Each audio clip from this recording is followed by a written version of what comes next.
The exclamation point. Welcome to Sikkim 365 Radio. Macho in the game. They're just daring him to take a three. Around. Oh, hit every bit of the rim, but then Santos Silva with the tip in. Sikkim 365 Radio is presented by IdealMRI.com. High-quality MRIs for $497 or less. IdealMRI.com. Your health is important, so is your budget. Needs the length of the football. It's a keeper all the way. Makes a cut. Dances free and look out. Caleb Williams in the secondary. They're trying to run him down. Dives. Touchdown, Oklahoma. The 3 o'clock hour is sponsored by Waco Custom Marketplace. Meats, sweets, Texas treats, and a cut above the rest. 425 Lake Air Drive, Waco. Altmaier steps up, drives the ball, and it is intercepted. J.T. Woods again. That is his second of the night.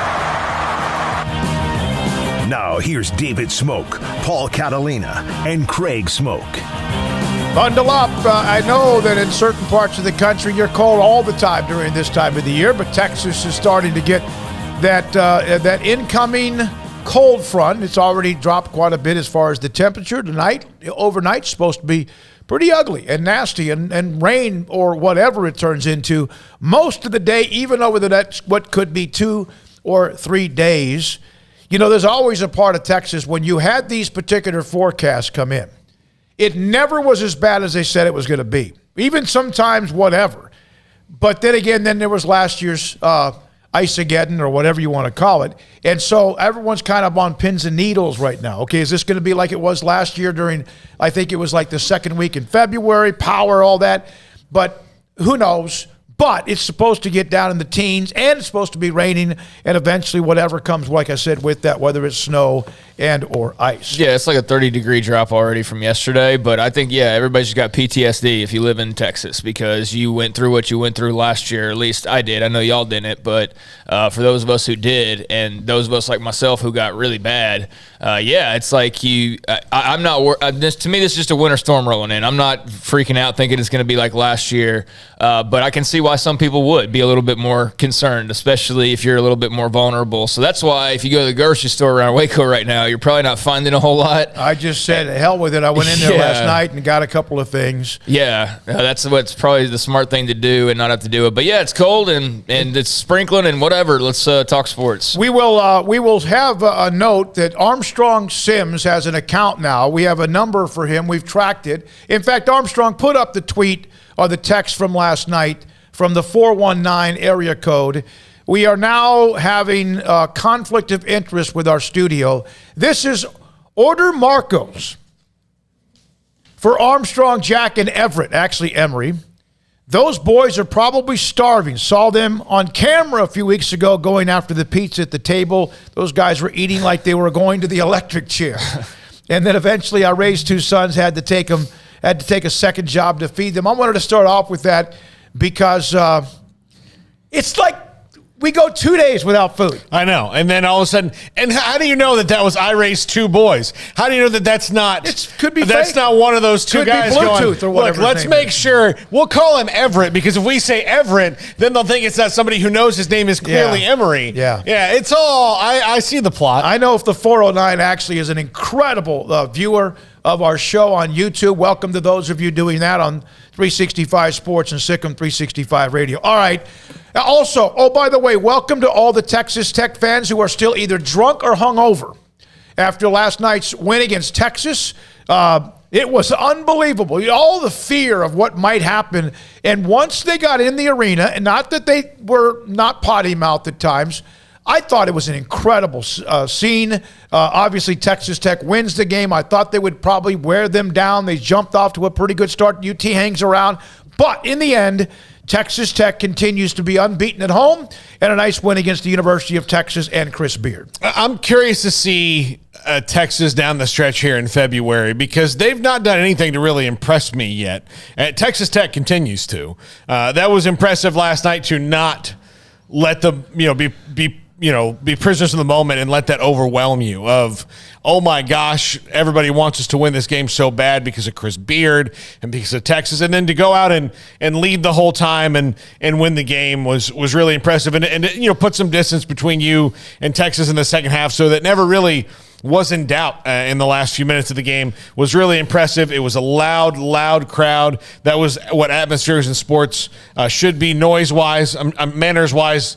I mean, you're never going to get that from the Texas Tech crowd. That's what they built their mansion on of fandom is they're not polite. But even still, it was a fantastic atmosphere, and everything worked out for the Red Raiders last night.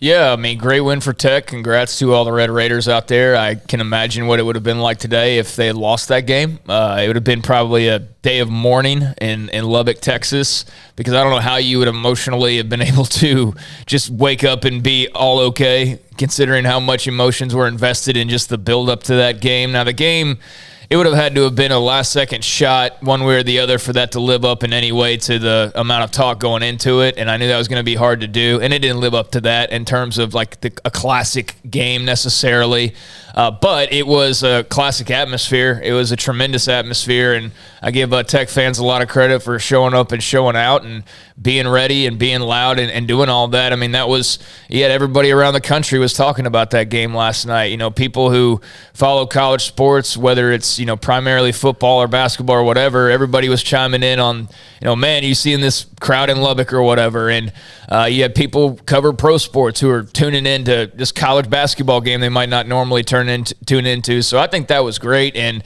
hopefully there's some people that will stick around because they were impressed by something they saw. I did see last night there were more than a few people who were probably tuning into college basketball for the first time in a while. They didn't exactly like the style of play, especially Texas. It's not the easiest on the eyes. It's not the most fun or exciting brand of basketball necessarily, but hopefully there were enough people just hooked into, what they did see. And like I said, that crowd and that energy, and they'll stick around to watch the rest of this race. But hats off to both teams. I thought Texas handled it well considering what they were walking into. We talk so much about the Tech side of things.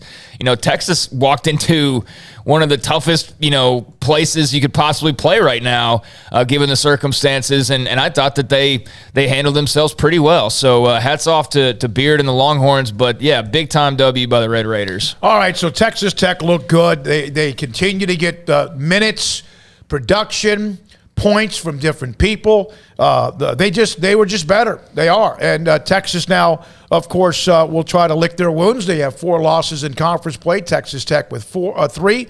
Baylor has the 2 in Kansas with an impressive win yesterday without their dude. They went into Iowa State, handled their business, jumped on Iowa State quickly, and just kind of immediately just kind of said, okay, we don't have our dude, but Abaji, but we are Kansas. And there are a couple of guys, they raised their level you don't to win the game. Well, you don't miss shots. I mean, they didn't miss anything. Their starting five, I think their overall shot 60%, and I think their starting five was probably at 70%. I mean, they were fantastic. David McCormick didn't miss a shot. I stopped following on after a little bit, but he didn't miss a shot for the longest part of the game. And when everything goes in the net, you're probably going to win. I mean, I don't know. I'm not Mike Krzyzewski or what if it hits off the rim and hits John Wooden? But if it goes through the orange circle, you're doing well. So if you go and it hits inside the rim and goes in, that's good in basketball. That's good. Everything's good. Every time they hit the button, that's good. That was a bad loss for Iowa State, though. Mm-hmm. I mean, that was a bad loss for Iowa State. Great win for Kansas without Agbaji. But, yeah, if you're Iowa State, I think you feel like you let a big opportunity go right there. So, yeah, kudos to Kansas. I think it's great that all these games are having some meaning. It's not just, Team X, Team B. It's like, oh, man, Kansas, Iowa State, there's a storyline there. Texas Tech, Texas, oh, man, there's a storyline there. So, big wins by the two teams that are two of the top three teams you'd put up there right now as far as the Big 12. The other one would be Baylor, obviously. But Tech and Kansas got their jobs done last night, and, we'll see how the rest of the schedule plays out. But those were big wins. Mark Ramon, love the show, but don't like the hate for Texas. We haven't said a negative word about them. We just brought up the Texas Tech fans who are joining us, like Derwake and others. Wondering if they are still drunk or. I said I wasn't that impressed with Texas yet. Well, their problem. It's not hate, though. They could still that's fact. They got Kansas twice, Baylor twice. They got Texas Tech at home, although that's going to be a crowd that Texas Tech will be a part of as well. They have all of. I think I saw a note that 7 of their last 10 conference games were against teams ranked in the top 25. So there's still opportunities, but they do need, and who knows, it might be against Kansas, might be against Baylor, might be against whoever. They're a good team, but they need a few quality wins. They got one against the top 20 Tennessee at home on Saturday. They had a 3-game winning streak. That would have been a critical and huge win for them on their resume. They're good enough to beat a lot of teams. I think the question is just how good are they really, and how good can they be consistently? Can they be good enough to be a team that beats a Texas Tech and then turns around and can beat a Baylor or Iowa State or whatever, and then turn around they just haven't really strung together that run, and I think that's just what people are waiting to see. I don't think anybody questions the talent level. I don't think they're one of the top 3 teams in the Big 12. I don't think it's crazy to say that, but where they fall in line after that, I think it's still just a big question, and I don't think we really know just yet. And last night would have been a great opportunity to kind of stamp that and be like, all right, everybody, you wanted to win. Well, there's your freaking win right there. And they obviously couldn't get it done, but they'll have more opportunities. I don't think they're a bad team by any means. I don't think anybody does. I just don't know how good they really are just yet. And they have a chance to still put that in their win column. And as Hilda said, Craig makes a valid point. Last night was likely even a good loss for Beard's team come time in March because they played against a quality team. They need to win some of them. And they'll have Tech at home. They'll have Baylor at home. They'll have Kansas at home, among some of the others in the Big 12. I'm not a big, that's a good loss guy, but I will say that one for Texas last night, given the circumstances, given the emotions, given the opponent, given all of that, I think that's a game that actually made you better. I mean, would you guys disagree? I think they're better off because of that. I like Carr. I do. I think maybe there's a little bit of him with the too much dribble, but at the same time, he's their scorer. They have a lot of height inside. Sometimes that can also hurt you when it comes to almost like whether you have enough athleticism. You have Ramey who can just shoot it, and if he's hot, he's hot. If he's not, he's not. That's like most guys, and there's a couple of others. But considering that game could have gotten ugly in a hurry, and could have been like 22 points at halftime. They lost the game. They go back. They start their next part of the schedule, and Texas Tech with, again, unbeaten at home. That's a hard place to win, whether it's filled with blackout or not. Yeah, I do want to give a lot of credit to, Texas Tech fans for, not doing what a lot of people thought that they were going to do, which was go completely bonkers and, start throwing trash on the court and doing all, or whatever people expected.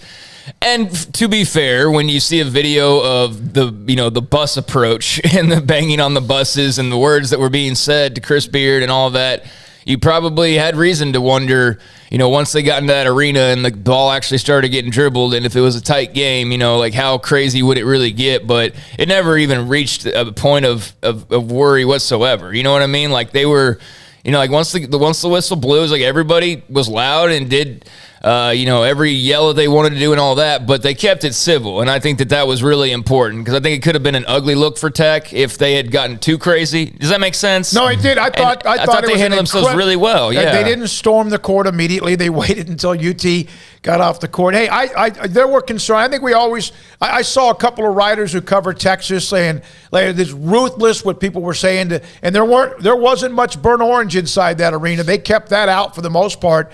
And that's what you'd love to see at home. And sometimes you have enough fans, you can do that. Student section was lit, no question. From 254, the Texas and UT game. Not often I can feel hostility through the TV, but that looked like as great and impressive an atmosphere as I've ever seen. And that's from Steven in Nashville, Tennessee, watching us on 365 Sports. You can certainly feel the emotions. I mean, there was a different feel to that game. You flip on the TV, and there's just a random basketball court, and it's like Villanova and St. Joe's are tipping off on ES, and you're like, okay, it's cool, it's a basketball game. But you turn in that one last night, and like obviously many of us knew what was going into that. But if you were a random person that just flipped on the game, and you're like, what in the world is this? Like, what's going on here? And why is it like, that had to be kind of I jarring. wonder how many people, and it's not a big number, but I'm sure there was a nice little chunk of people who maybe were on social media and just saw a highlight and were like, I got to turn this on. Yeah, it's exactly. loud at that place. I mean, Texas Tech is good, and it was on ESPN too. I saw someone barking about that. You do understand the number one ranked team in the country, Auburn, was playing at home against Alabama, and they boat raced Alabama, who had just beaten Baylor.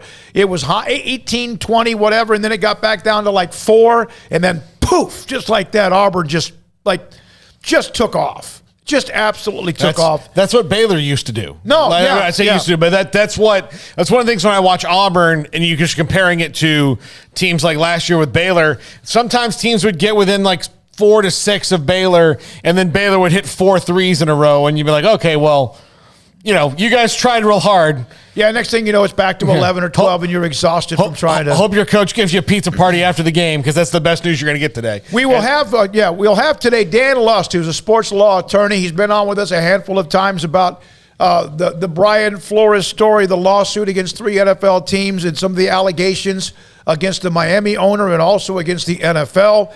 We will, again, take your text and we'll open the calls up at some point. 15,300 last night, the attendance at the arena. That's a record, and as you can imagine, that's not a surprise. One quick note, it's National Signing Day.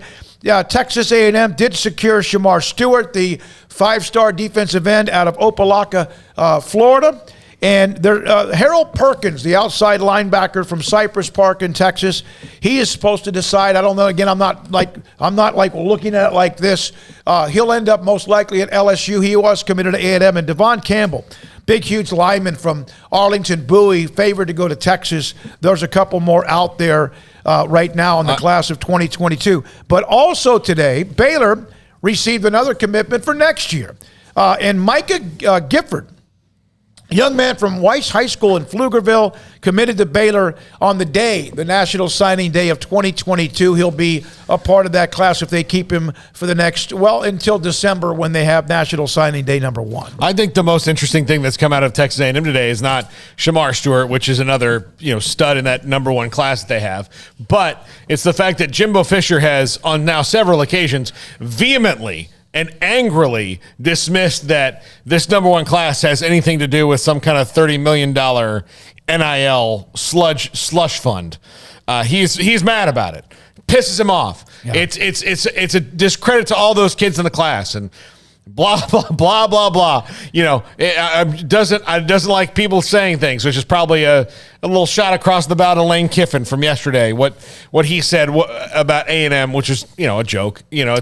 It's very Spurrier of Lane Kiffin to do that. I can see Jimbo wanting to defend it. It's like, again, you don't go anywhere because of NIL money. We know it's happening, and whether the money, the total, the number, whatever's out there, I had another head coach in college football send me a note about how much he had been told A&M was spending. And I looked at that number, and I'm like, damn, that's like maybe even what the Bengals used to spend. Now that, of course, they're spending more than the Tampa Bay Rays do on their roster. There's no salary cap. Yeah. I mean, and now that you know, like people, I see people anytime you bring up a concern about the transfer portal or about NIL, people want to try and make it about something else. You know, like, oh, well, you're just complaining because like this, or you don't like this team, or you don't like this guy, or you don't like whatever. And it's like, no, it's just when you start to hear some of these numbers and you think, okay, let's just say part of what the A&M rumors are true, and they're spending $20 million on NIL. I mean, I don't think most teams in the Big 12 are doing that. You know what I mean? So, you know, you could say, well, they need to pony up their money then. Or maybe there just needs to be more of a, you know, a kind of a guideline that, you know, everybody can spend up to, but, you know, don't spend past. Or because I'm just trying to keep college football as interesting and as competitive as it can remain. And right now it's going the direction of being the least interesting and least competitive it's maybe ever been. It's only going to get that way even more so if you're allowing A&M or whoever to spend $45 million or $30 million or $20 million on recruiting when you know that 90% of the schools cannot keep up with that. That's where I come in and I go, yeah, it's great for A&M to have that advantage, but for the game itself, there's always going to be a competitive disadvantage for some schools. There's always going to be that because of history and tradition and alumni and all of that. Yep. You can't change that. But you can try to stem the tide a little bit by not allowing the schools who already have all the advantages to have even more of an advantage to where they're now basically going and just free agent signing players. And I know that gets into all sorts of other things, but that's my concern. Is just the ravine turning into like a gigantic, you know, valley between schools. Which some schools want it that way. And here's the thing, though. If you do that, you say, okay, you can spend $15 million, which is still staggering to think that way. Then they'll just hide the other $20 million. Oh, I know. So there, Lincoln Riley, who's probably, go ahead. There's a note on A&M. James Coley, tight ends coach, has been promoted to co-offensive coordinator. So I just wanted to pass that along because that came down in the last few minutes. Jimbo Fisher announcing James Coley promoted to co-offensive coordinator for the Aggies. Lincoln Riley today was on one of the recruiting channels, and this is a quote from a guy that probably fed off the transfer portal better than anybody, and including where he is at USC. I think at some point we'll have to put in some guardrails. I think it's difficult for players, difficult for coaches, difficult to build rosters. But let's wait until I have maybe another year at USC. Why are you saying that right now? Because that's the only way you're building that roster, quite frankly, is that transfer portal. I mean, that's what he's been able to really carve out a niche with so far. But I think, that's not the first time he's voiced those concerns either. And he's now at a place where he can take more advantage of it than ever. I mean, he had good backing at Oklahoma, too, don't get me wrong. But, I mean, USC seems like just with the move to go get him, that they're pretty all in right now on trying to win. So I'd imagine if he really wanted to flex the NIL muscles, they could do that. And so to hear him say that, I think is maybe, you know, take it how you want to, but I think it does kind of speak to sort of kind of what I was speaking to of like even coaches who are in positions to take advantage of it don't necessarily think it's the best thing in the world for the game itself. Well, I don't think. I mean, we heard from Todd Berry that the coaches aren't the ones really making these rules. It's coming. It's coming from other places, and coaches like rules. Coaches are a fan of rules and guardrails because it allows them to keep regimented and doing their thing. But you mentioned Lincoln Riley says that Nick Saban said this stuff, and basically what they're doing is like, look, if you don't put it in, I'm going to take advantage of it because I have to. Like when you tell Nick Saban, NIL is a free-for-all. He is a very smart, passionate, moral person. And yes, I'm saying, Nick, I know some people will be like, he's not. But as a guy with a conscience, he's going to say this is bad. But as a guy who has the job that he has to do, he's saying, you're putting me in a position where to remain competitive to what my fan base wants, the people who pay my enormous salary, I'm going to have to do this. So you either can stop me with rules or we're all going to do it. Yeah. I'm laying it out there. You're saying that they don't have some guys that have joined them because of anything? Oh, I'm saying they have, but I'm saying that I'm not trying to crap on coaches. He does seem to be someone that says, "Hey, stop it here for a second," including whatever it is. He does seem to be that. I'm not saying he's St. Thomas Aquinas or anything like that, but I'm telling you, recruit. Yeah. Shout out to Katie Engelson. I'm saying no. Yeah. But I'm actually talking about the saint. Like he's not a saint. He's not an actual saint. Like when he passes on, the Pope's not gonna have to find 3 miracles he pulled off. That's not what's going on with Nick Saban. But he is a person who is telling you from a genuine perspective of this is why this is bad. I don't like it, but if you're not going to stop it, then I'm not going to not do it. I mean, basically is what he's saying. He also says he's kind of telling you he has to. Yeah, no, he's saying have to. Until you make a rule, I mean, I think you should make a rule. But if you're not going to make a rule, I have to do what's best for the team, and we're going to fully take advantage of it. And so, yeah, like there's that. I do think that Jimbo's comments were interesting, though, and he had a right to kind of fire back at who is probably the direct one he's firing back at, which is Lane Kiffin. I think that seems pretty clear after Kiffin's comments yesterday about NIL and salary caps, and he mentioned A&M directly and them in a luxury tax and all of that. But what's the nickname that Lane Kiffin gave himself? Portal King. Yeah. He's calling himself the Portal King, and he's talking about other people taking advantage of the transfer portal and NIL, and it's, Jimbo fired back on that because it is a bit of talking out of both sides of his mouth, but that's Lane Kiffin. Lane Kiffin's trolling, and he's also being honest in a way because I do think he's probably feeling threatened by A&M and the momentum they have with NIL. So I think there's a little bit of both coming out of Lane Kiffin's mouth because sure as hell he would do it if he was in those shoes. And yet at the same time, he's got to act like we're at a disadvantage. Yeah, shucks. How many times has Ole Miss been in NCAA probation? It's been a few times, but I mean, it's Lane though. It's Lane. So coming from him, it's not to be unexpected. And if anything, maybe just adds a little pepper on the Ole Miss A&M, relationship, and when they tangle again, it'll add a little fire to that. But I think there's valid points that have been raised, and I think that guys like Jimbo also have valid reasons to fire back when it calls for it. But I think him trying to act like they're not spending millions of dollars, and I don't know if that was his intention or not. If it was, then we know that's not true. Like we know they're spending millions of dollars. We know they are. Now, is it 30 million? No. So he's kind of telling he's kind of it's not 30 million. But is it like 20? You know what I mean? If it was 9. Yeah, it's still way much money. No, wait, think about this. SMU had the death penalty, and the rules were different, and they earned the death penalty based on what they were doing. Okay, whatever. They were the ones of the poster child. But you think their overall, even what got them in trouble combined over the years, was ever close to $1 million? Oh, yeah. Probably close to $1 million. $1 million? Yeah, even the 80s. Yeah, but like $1 million, but it's not going to be close to 10. Yeah. Mark Ramon, by the way, who's the one that also says that he loves the show despite the hate for Texas and still waiting for that moment. If Baylor, and I don't know why, Mark, you're asking us this. I know that we cover Baylor. If Baylor had the UT money, would you complain? Yes.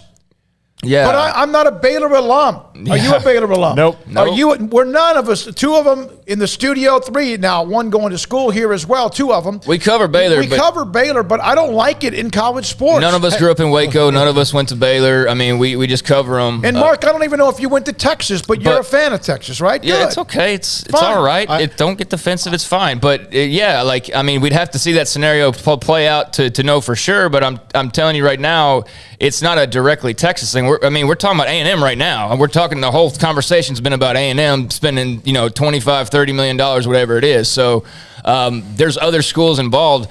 I'm just saying, like, the gap was like this, right? And now it's gone like this, and pretty soon it's going to be this.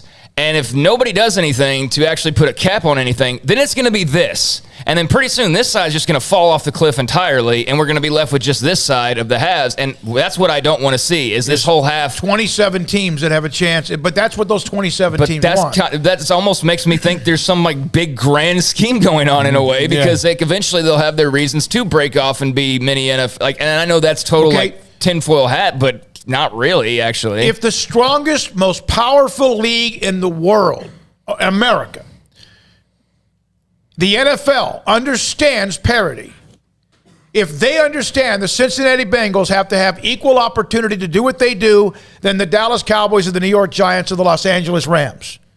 Yep. If they understand that that's in the best interest of the league, that doesn't mean that those teams can't win ahead of the Bengals. But if they understand that, if Jerry understands it, and he agrees with it, and he's got more money than maybe most of them, not all of them. There's some that have more money than him. He's the third most. But if they understand it, then why would college football not understand it? That's my whole point. Yeah, if we did the NFL college football rules, the Cowboys would have like the Rams roster basically, and probably more. The Panthers would be one of the highest spending teams because they have the richest owner. Mm-hmm. It would come down to that, and not necessarily all the other things. And that's the concern is you don't want it to turn into, well, these teams are on top every year because they just have the most money.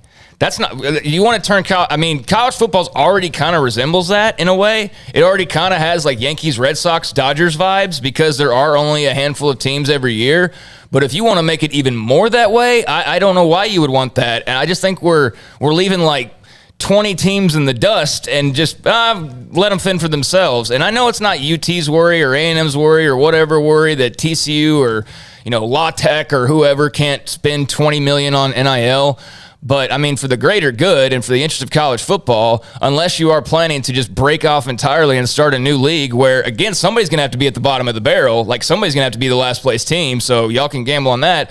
Unless that's what you're driving for, then, yeah, there's reason for concern that it's becoming too wide of a gap. 115 or so Division I teams. It's not just a Baylor or TCU who would be a little bit concerned about it. There's like 80 of the teams. It's 2/3 or 3/4 of those teams who are a little bit concerned about it, not just the smaller maybe schools. We got to come back. Dan Luss, sports law attorney. Harold Perkins. What did he commit to? Yeah, he committed to LSU. There we go. Yeah, so there you go. 5-star Harold Perkins, linebacker, has announced he's going home. He's going to LSU. That's now official. He was committed to A&M, and that massive class they have at LSU has been doing a nice job of making up ground, even though they lost out on a couple of guys today. Now on the clock is Campbell, the offensive lineman from Bowie in Arlington. He's expected to be a part of that offensive line at Texas. This is Sikkim 365 Radio and 365 Sports.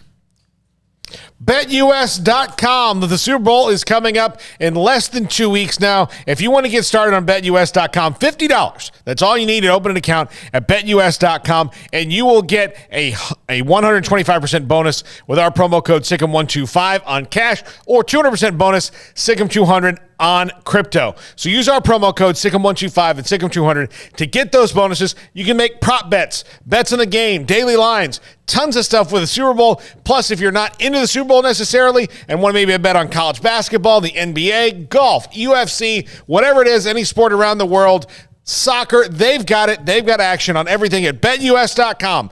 BetUS.com. Use our promo codes SICKM125 and SICKM200. This month, it's all about the championship drive as our hometown team celebrated the Big 12 championship and a Sugar Bowl win. So can you in your new vehicle from Allen Samuels Chrysler Dodge Jeep Ram in Waco. During the President's Day sales event, shop for power, performance, and reliability from our selection of the new 2022 Ram 1500 Lone Star. Are you planning your next adventure? Choose from a range of Jeep models, including the 2022 Jeep Grand Cherokee. Take home the trophy from Allen Samuels in Waco. Come by. Let's be friends. See dealer for details. All offers have credit requirements.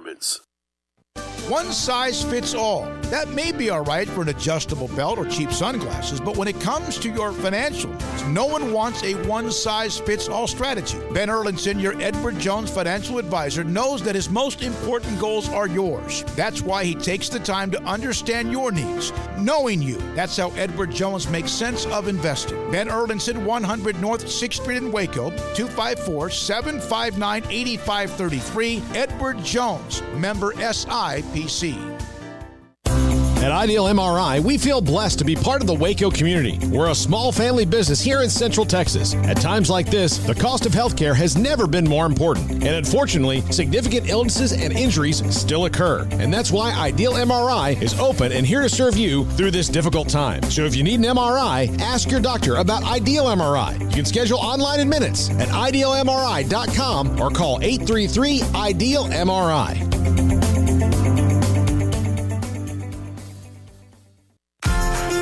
Automatic Chef Canteen is a full-service micro-market vending and office coffee provider with state-of-the-art vending equipment, a wide variety of products, and offering custom-fitted micro-market vending office coffee solutions for your employee break room. You want a full break room solution and a workplace oasis? Well, Automatic Chef Canteen, locally owned and operated for over 50 years in Central Texas, also includes in-house mechanics on call 24/7 for fast, reliable service and maintenance. Automatic Chef Canteen, 6900 Imperial Drive in Waco, or online at automaticchefcanteen.com. With so many companies and policies out there, it gets so confusing shopping for insurance, and I never know if I'm getting the policy that's right for me. Luckily, I met the team at the Niche Group Insurance Agency. With the Niche Group, you can go to one company and get access to coverage options from many insurance carriers, and you get to speak to a real person about your specific coverage needs. With the Niche Group, I know I'm getting the right coverage at the right price. If you need insurance, talk to the experts at the Niche Group at 1-800-258-8302. You know what would make this moment better? Pizza. Dough made from scratch and an Italian family sauce recipe pizza. 3 fresh signature cheeses making a melty blanket of perfection pizza. Like loads of premium toppings like crispy Old World pepperoni, savory Italian sausage, and fresh sliced veggies pizza.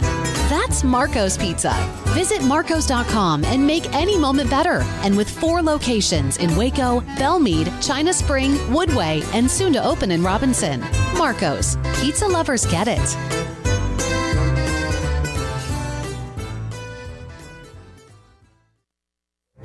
Stepping into a new pair of boots is great, but stepping into the boots of a U.S. Army officer can also add confidence and leadership skills to your son or daughter's career path. There are more than 150 occupational specialties to help them find the best fit for their future. See all the things your son or daughter can achieve in our boots at GoArmy.com. U.S. Army Waco Recruiting Company, 254-598-8131 or 254-776-1543.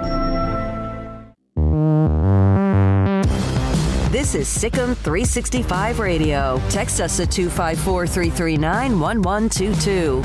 The Sikkim 365 Radio text line is sponsored by Riverbend Liquor and Wine, with the most extensive variety of craft beer in Waco.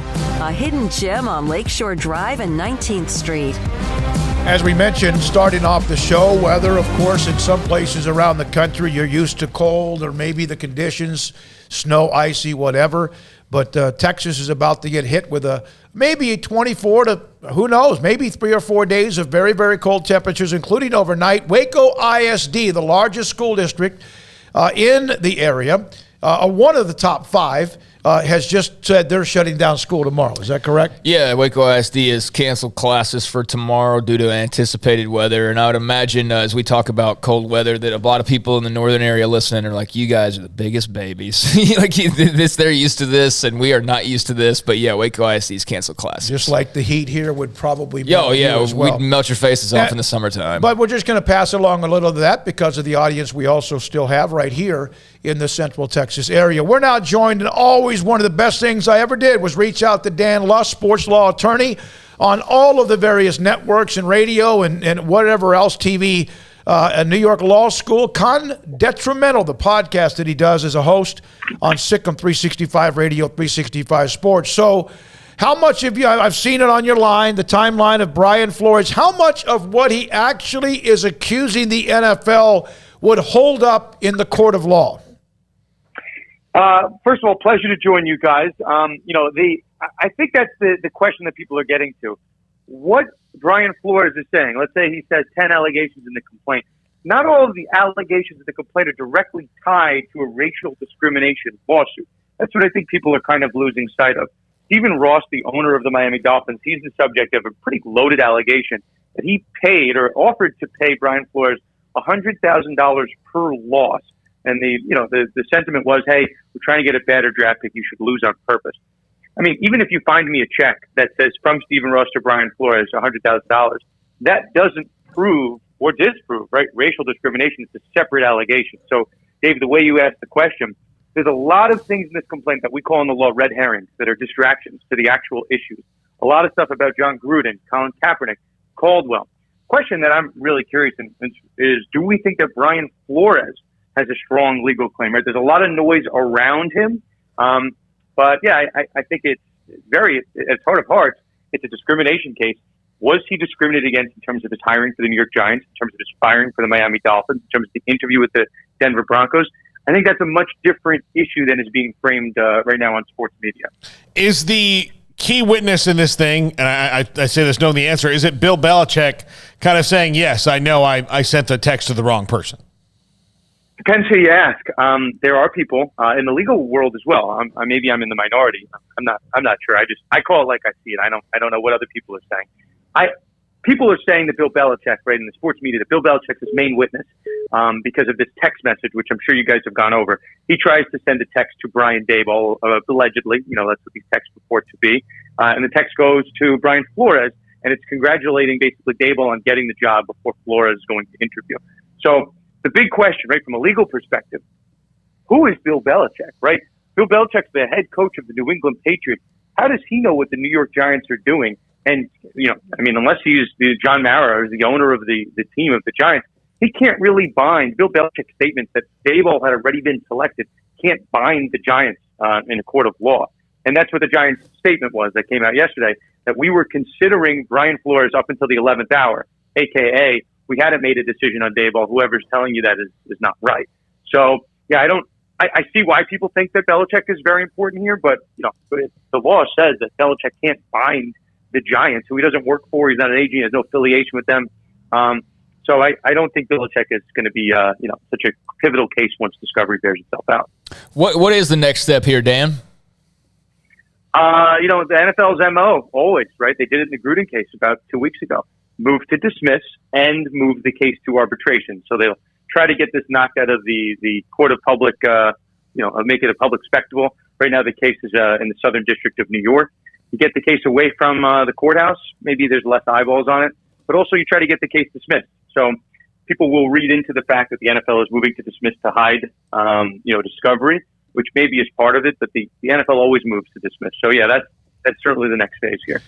Dan, it's interesting because the part about games being like a bonus for losing games, that to me, and I understand the angst and all of that, of frustration when racism is a part of it. I get all that, but to me, was that shocking to you that do you think he has evidence that he was going to get $100,000? Well, Hugh Jackson said it about the Browns, and then you have Flores saying it about the Dolphins as well. So that's two coaches who have alleged what the bribery act, right, Dan? That's like gambling 101. The worst thing that's to me 10 times worse.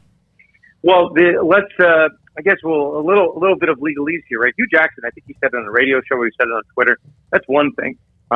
Flores is saying that in a legal document sworn under penalty of perjury. So, if you lie under oath, if your attorney lies under oath, there's certainly sanctions, right? There's a lot more ramifications for doing that. That's why I think at this stage there's a little bit more credibility in Flores' comments. Not to say that I think Jackson is lying, but Jackson's not going to put it under sworn oath, then it's a little bit of a different story. But yeah, it's certainly out there, but I think, Dave, you asked me if I was surprised by that. Call it, I don't know what the right necessarily phrasing is this, but it doesn't have anything to do with the lawsuit. So if they put it out in a press release, I don't know, maybe people don't think it's as serious, but I think the lawsuit has done an effective job at kind of tweaking the public sentiment on this case. Like, oh, wow, look at the smoking gun, the Belichick text message, and Stephen Ross bribing him. Brian Flores is going to win his case. Whereas neither of those two things really prove the case. And the bribing has nothing to do with the racial part. So you have two separate issues, obviously big issues, two big obstacles the NFL is going to have to deal with. But yeah, separate issues. If Brian Flores is going to win this case, does he need maybe some other people to join this lawsuit? I think so. If you ask me, and you guys know I'm in the weeds of football, Brian Daboll, the guy that was hired by the New York Giants, was an A-level coaching candidate, as was Brian Flores. So it's going to be a tough sell to say, hey, I didn't get the Giants job because of some type of, racial undertones. Brian Daboll was a hot coaching candidate, as was Brian Flores. So, that's one thing, right? But there are a number of plaintiffs or, potential plaintiffs, ex-head coaches of the NFL, Jim Caldwell being one of them, who was fired from, I believe the Colts. He had an 11-5 season. was also let go from the Detroit Lions, and other Detroit Lions coaches have since got a little bit more of a leash, Caucasian coaches. So I think there are other coaches here and general managers that might have some better claims, but we'll see. I mean, this is what a class action is. You're going to invite other plaintiffs to come to the table and kind of give you strength in numbers. So we could have tens, if not hundreds, of coaches that join the class. I mean, that's certainly possible. There are coaches who have made plenty of accusations, but how much does the fear of, that Brian Flores might be doing a Curt Flood-esque thing here keep people away from joining that class action suit? So that's the question, right? There's a guy like Jim Caldwell. I think he's been out of football for 2 years. So there's certainly going to be some guys that have retired that I don't think will be concerned. But, we'll see, right? There's this interesting, interplay right now. Flores has not withdrawn his name from the New Orleans Saints head coaching vacancy. He's interviewing for it, and same with the Houston Texans. So I'm hearing from people in Houston that at least he was considered to be the front runner for that job. So interesting, right? If you're the lawyer for Brian Flores, maybe you had a conversation and said, hey, maybe we should wait to file this lawsuit until we see how these jobs go. If you get them, maybe you reconsider the lawsuit. And if you get them, maybe that actually helps our case, that you didn't get any job despite being the top one of, if not the top coaching candidates on the market. So, yeah, that certainly will add another level of intrigue, how those jobs shake out. Those have yet to be determined as of today. Is he the NFL version now of what could be Curt Flood back in the 70s with free agency? I think so. It depends, right? It depends if he makes his way back. Curt Flood never played again, and neither did Colin Kaepernick. So, I don't know. It's this weird. It'd be very strange if you told me at the beginning of this coaching cycle that Flores would never coach again in the NFL. But I don't know. I mean, I'm speaking to people that say you can't rule that out. If he does, right? Curt Flood was kind of the sympathetic figure because the guy never played again. Probably had stats that were trending towards potentially a Hall of Fame guy. We'll see. I mean, you certainly can't rule it out at this stage. So you mentioned all the different facets that he threw in that. If he is suing for racial discrimination, what does anything come of some of those other things, like the tanking for the loss or the Broncos showing up drunk or whatever? The Broncos, yes. I still don't. Somebody can convince me otherwise. I don't see how the tanking factors in. I think my understanding and reading of the complaint is that the Dolphins' racial element is because he got fired after having a good season. And I think, I remember the day when he got fired, sports Twitter and, media would just say this is an egregious firing. What did he do to get fired? So that's kind of one. The Broncos one, I'm not sure if I'm necessarily buying it. The fact that someone kind of shows up unprepared and disheveled for an interview means that they had no interest in hiring the candidate. I think that's a little bit of a tough sell. But, here's the bottom line, right? This case, it has to just survive a motion to dismiss, and then it'll get into discovery, which will allow Brian Flores to poke around and maybe get some emails, just like John Gruden is looking for in his case, just like they're looking for in the Washington football case, emails to connect the dots.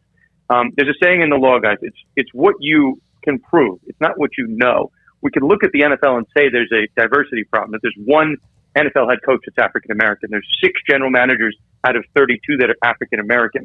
But it's Brian Flores and the plaintiffs in this case. It's their burden to show that those numbers are what they are because of discrimination, which is a high burden, right? So I don't think anyone can tell you one way or the other who's going to win this case, but I do think there's enough to get into discovery, and then you can peek behind the curtain and see maybe there's some crazy John Gruden smoking emails back there.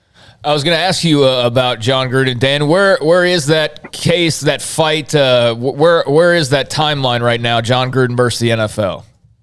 So it's that next level I told you guys about. He's filed, the NFL has filed a motion to dismiss and move it to arbitration. That's certainly, we'll see what comes of it. It's sitting in front of a judge right now in Las Vegas. No decision as of yet. But I think the other one I mentioned, the Washington Commanders. Now they just changed their name. There's supposed to be a congressional hearing tomorrow. So those 3 cases I mentioned, I didn't do it by accident. They're all seeking the same emails. They're seeking what's going on behind the scenes. So I think the NFL has got a lot to be worried about from an optics perspective. I think the emails or emails, right, are going to come out that might not paint the NFL in the best light. It's a crazy time, Dan. It's a good time to be an attorney. Of course, It always is, it seemed like to me. But your role in sports law And all of the stories you think about in the last just a couple of years since we got to know you is it's unbelievable. It seems like this one thing after another. I'll take it. Some of the stories are fun. Some of them, like this one, are very serious. But it helps to have a JD nowadays. So always appreciate the call, guys. Hey, anytime, Dan. Thank you so much, Dan Lust. At Sports Law Lust on Twitter. It is an incredible follow. And he also has a podcast that is great to watch at Con Detrimental. He teaches, he's at New York Law School, and he's part of ESPN, SiriusXM, CBS, Fox Sports, all of those. And he is, again, a professor at the New York Law School. Yeah, and I think we started talking to him, or you did, like probably before most of those places that you just listed off. He's really risen, and it's been great to see that. And you listen to him; it's very informative. He's just fun to listen to and learn from. And I didn't really think about that, but then he spit out those other two cases, and you think about between the Flores and then the Washington might be the messiest of all of them, and then the Gruden Raiders deal. I mean, my gosh, the NFL and being a sports law attorney right now, that's a good gig because there's plenty of stuff to talk about. The NFL is very, very good at making things go away. Yeah, very mafia-like. And what's funny is that they've picked their battles on when to be righteous. They instead of picking picking the battle on racism, which would have made them look better in the long run, they picked it on deflated footballs. Yeah, like that's what they dragged out or Bountygate or whatever for all this time. Like this is the integrity of the game. Well, what about the integrity of the humanity of the people involved? And every time they get pushed into a corner to make a stand on something, like, you know what I got for you? Listen, this will work. People love it. We're gonna on the back of the helmet, we're gonna say end racism. It's a slow burn, but it'll work. Instead of like, hey, let's just address, and it's not even about the Rooney Rule. Like, sit down and address, like, why are you not? Like, just ask. But we have people who are supposedly running our country in Congress that can't do that. No, I know. So, but the NFL's worried about one thing: eyeballs and dollars. No, they're worried about the shield. Yeah, well, which goes hand in hand. And this is interesting because Roger Dodger on our chat room, ESPN doesn't have enough. Oh no, it's good. I'm reading it wrong. Roger, the bonus to lose games just makes the NFL seem like pro wrestling and fake. And you know what? Would it surprise me if they did that in Cleveland or in Miami or whatever? The NBA had tanking. They learned how to tank. That was the league that basically where the phrase came from. And then they had the lottery. Now, they'd always kind of had that, but then they even weighted it even differently. And I don't know if it's stopped tanking or not. No. But if you have Tim Duncan coming out and you're like 3 games ahead of somebody else for the worst record, you want to keep losing. But the NFL is about parity. So tanking, you are going to get the first pick. There is no lottery. So you have 2 teams that end up 2-14 and 3-13. 2-14 gets the first pick unless they traded it. It also makes more sense in basketball where there are years where there's a transcendent player like a Tim Duncan that can change it. Like, this guy can change the franchise. Football, there's not really that many guys that there are franchise quarterbacks, but not all of them have been that. They haven't all ended up that way. Because it's much more about just the individual athlete. It's got to be the right team. It's got to be the right coach. It's got to be the right offense. It's got to be the right defense. It's got to be the right role players around you. It's got to be a lot of things. If you're just a great individual basketball player, you can still go out there on a nightly basis and be a great individual basketball player. Your team might not be as good, but in football, look at Trevor Lawrence. Bad ownership, bad coach, bad players around him. He's not that great either. But he was the most sure, Trevor freaking Lawrence. Let's tank for Trevor, right? How many teams were trying to do that last year? And for what? He's in a bad spot. So that's the big difference between the one stud player in the NBA draft versus the one stud player in the NFL. Is you got to have all the other ducks in a row as well. And you do to a smaller extent in the NBA. You got to have a good enough coach. You got to have some guys around him. But, Luka goes to the Mavericks, and they're still not a great team by any means, but he makes them massively better and more interesting. Trevor Lawrence hasn't changed anything for Jacksonville. Yeah. At all, because they have a bad ownership group. Also shows not yet. Joe Burrow's first year wasn't also good. shows you what though. Yeah. Also shows you what a crap owner Stephen Ross is, if that's true, and that he didn't realize this, and that, look, if you have a top 5 pick, you're probably going to get one of the best players. Yeah. Whether it's number 1 or whatever, and the quarterbacks are as big a crapshoot as anything else because, you can – I'm almost more nervous drafting a quarterback than I would drafting a defensive end because a defensive end doesn't need 5 guys in front of him to keep him from getting killed. He goes to get to kill the guy. He can maybe be better. Mike Mamula would disagree. No, I know, but like Mike Mamula is a combine warrior. I know. But like if I'm taking the top 5, I'm like, you know what? I'd rather have Aiden Hutchinson than Matt Corral just because I'm pretty sure that I don't have to worry about everybody else around Aiden Hutchinson as much as I do making sure the quarterback's good. The reason that RG3 is out of the NFL right now is due in large part to the fact that Washington didn't realize this about it. Like, we're going to get the quarterbacks and be fine. Well, you've got 2 offensive linemen that are free agents after his rookie year, and they're both walking. Then you have other guys that are going to retire and move on, and then you get to a second year, that's hurt, why and they're not good. You just set the table for why it's even more frustrating if you're a Cowboys fan, which I'm not, but we cover the hell out of them. They had the offensive line and still screwed up, not being able to find a way to the next level. All right, so that's the Brian Flores story. The Redskins to the Washington football team, now to the Commanders. I'm okay. I hate it. I don't like the name. I think it's funny, too, to go from what was I've seen some people make a similar comment, but, to go from this offensive nickname to what should we change it to? Let's go to the military. Let's go to the Commanders. Basically the people that wiped the Redskins off of the. You know what I'm saying? Like it's okay. Here's the other thing about Commanders. It's just kind of I don't know. Okay, not to knock anybody if you were a commander. Yes, you are. But if you're picking the nickname, would you not pick the Admirals or what was my name? From the beginning. Admirals. Because it's the highest rank you can get. Washington picked like the 3rd or 4th highest rank that you are. Yeah. So they didn't even pick the top one. Just in today's environment, Commander. Like it doesn't roll off the tongue. I don't want to be commanded. I don't like it. I think it was obviously a name that probably wasn't the first choice, but as we could have gotten into with Dan, there's a trademark squatter who basically took every good nickname possible and trademarked them all. So they couldn't do the Red Wolves, or they couldn't do, a variety of other options that would have all been better than Commanders. I just think it's a very dull nickname. The uniforms, they stuck with the color scheme, and now they've added black. I guess they've got black uniforms too, and it's whatever. I was watching the Washington media comment on it, and there's a couple of them that aren't real thrilled with what they call the alternate uniform. By the way, Commander-in-Chief is the president. And I don't know if that brings anything anymore, the way we are as a country, no matter who you like, one, red, blue, whatever. Gary Wilson, NFL should expand. This is an interesting take. We'll come back with this. I know it's the end of the hour. The NFL should expand to 36 teams with new teams initially funded by the league and dedicated to minority leadership and coaching, an incubator for developing talent. Now, that means they would have to add 4 new franchises, and those are all billions of dollars, and they're not going to just let anyone do that. But then again, I get what he's trying. He's trying. At least he's outside the box. All right, in the next hour, go ahead. You're trying, and I think that's a good idea to a point. I don't know about adding 4 franchises, but hey, you're at least coming up with ideas, and that's something to chew on, definitely. Appreciate the comment. There are practices that have wrapped up the Shrine Bowl. Of course, the Senior Bowl also happening in Mobile, Alabama. I started following Matt Alkire.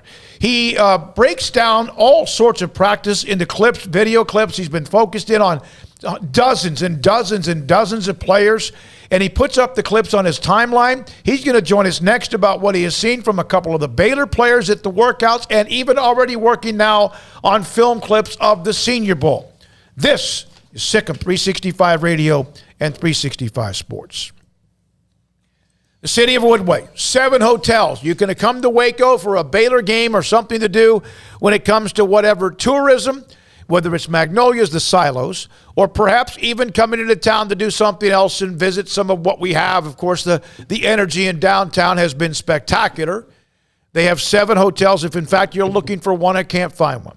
And on top of that, discover Woodway, that father-daughter dance coming up in 3 days. It's been sold out for a while. You can go to discoverwoodway.com and put your name on a waiting list. You never know. Maybe there's an opening there as well. And eventually, yet another dog trail. It's a beautiful place. They have all of these trails and hiking, for running, hiking, and even yourself walking. Here's what they also have. They have the Arboretum, the pavilion, that can host numerous events. Could be a banquet, could be a gala, could be a fundraiser. It could be a corporate outing, and it could be something that's just kind of a fancy dinner for you that's not any of that. Just you want room, space to host a nice event. Up to 360 people. You can bring in outside catering companies if that's what you want as well. It's discoverwoodway.com. Payments for qualified buyers only at 2.9% with $5,000 down, cash or trade. TTL Extra. See dealer for details. It's New Year, New Ride time at Richard Carr. New Year pre-owned deals like a 2017 Dodge Challenger for $272 a month, a 2019 Ford F-150 for $422 a month, or a 2014 Cadillac CTS sedan for $227 a month. Our vehicles go through a 172-point inspection and we pay top dollar for your trade. 100% approval is always our goal. Find your next car or truck at Richard Carr. At Richard Carr, we give you more. Baylor Scott and White, Southwest Sports Medicine and Orthopedics, the team physicians for Baylor Athletics, diagnosing and treating all sports-related injuries, including concussions. These specialists also provide orthopedic services for athletes and non-athletes alike, whether it's knee or shoulder pain, hand or wrist injury, orthopedic spine care, and even an arthritis and total joint clinic. Trust the doctors Baylor Athletics trusts. Baylor Scott and White, Southwest Sports Medicine and Orthopedics wants to get you back in the game.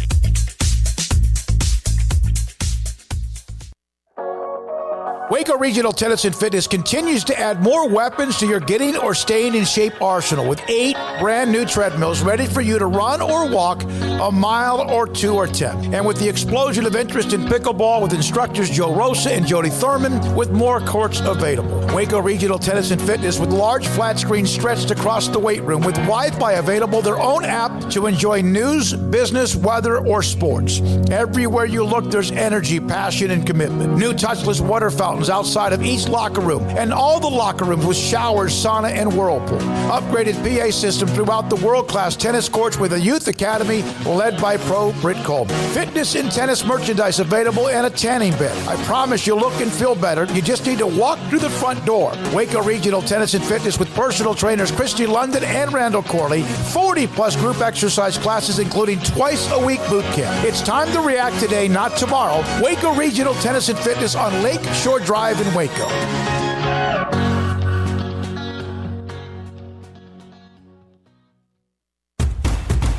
Hey, this is Bryce Petty, former starting quarterback and 2-time Big 12 champion, and I know firsthand the importance of being in top shape both on and off the field. So listen up, men. If you're feeling beat down day in and day out and looking for that high-performance edge that separates the men from the boys, then look no further than the Petty Clinic Low T in Waco. Petty Clinic is a comprehensive men's healthcare clinic with an atmosphere catering to men. Board-certified Dr. Kent Petty has a special interest in offering the highest quality medical care to men of all ages. Some of the services offered include screening and treatment for low testosterone or thyroid, infertility, high blood pressure, diabetes, high cholesterol, sleep apnea, while offering comprehensive wellness exams and complete men's health lab panels. High performance men, remember, it's not just a Petty thing. This is Bryce Petty, encouraging you to reach out and Google search Petty Clinic Low T or go to pettycliniclowt.com and get your complimentary lab screening today.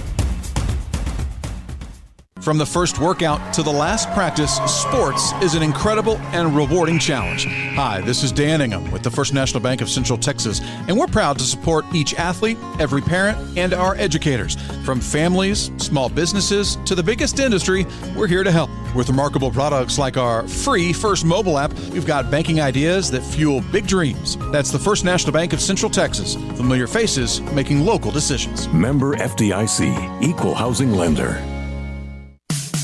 In the market for a quality metal building? Since 1943, Pioneer Steel and Pipe has helped Central Texas residential and commercial customers with metal building design, panel options, building components, and trim options. Pioneer Steel and Pipe's residential line is energy efficient, offers low maintenance, reduces insurance payments, is impact resistant, and carries up to a 45-year limited warranty. In addition, they can also help you find a metal building contractor for your project. Pioneer Steel and Pipe with locations in Waco and Bryan and at pioneerboys.com.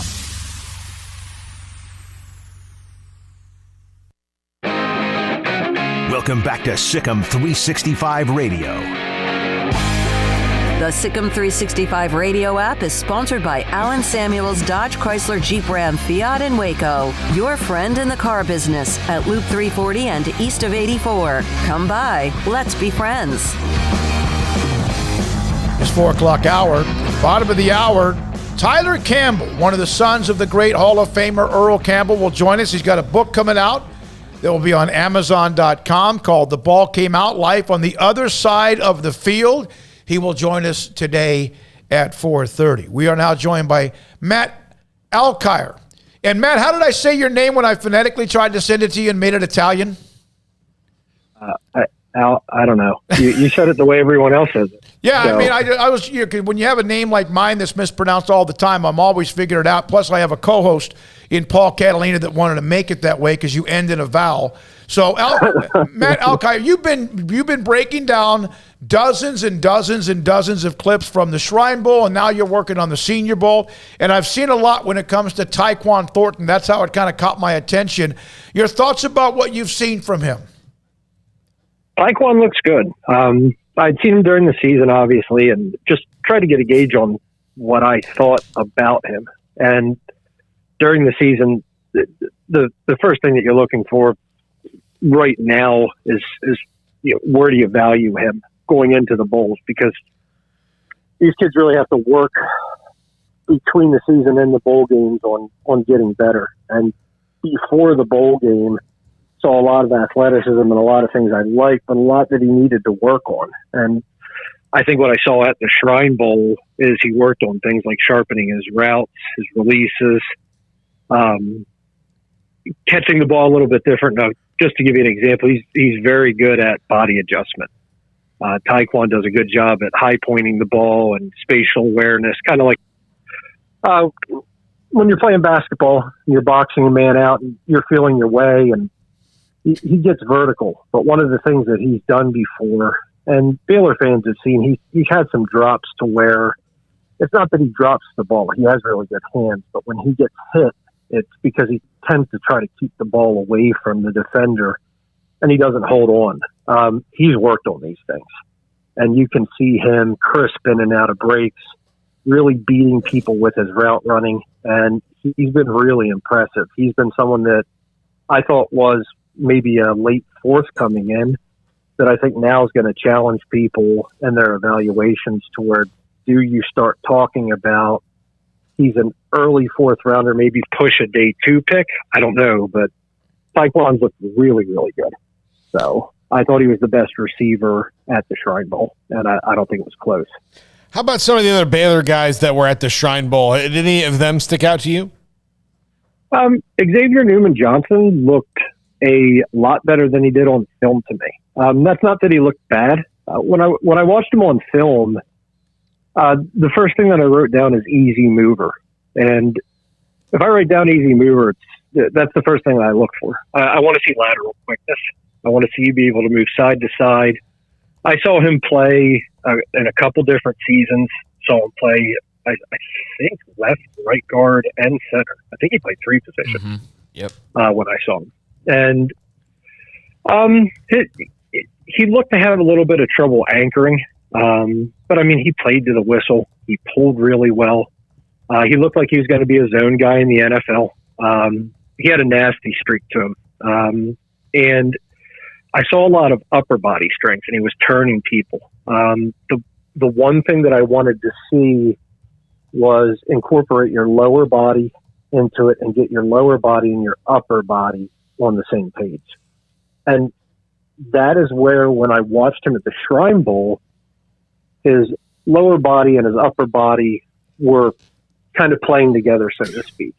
And he just looked so much more fluid. The other thing is, on game film, when he got to the second level, he did not make great blocks. He wasn't decisive. He looked like he was thinking. At the Shrine Bowl, he was making good blocks. And I think these kids get some time to where they either work on their own, or I think Xavier has a personal coach to where they start to get to really focus and work on, hey, this isn't what I do so well. And I think they both really helped their stock there. just in the way that they've worked in the off season, I'm guessing. So, but they both look good. Like them a lot.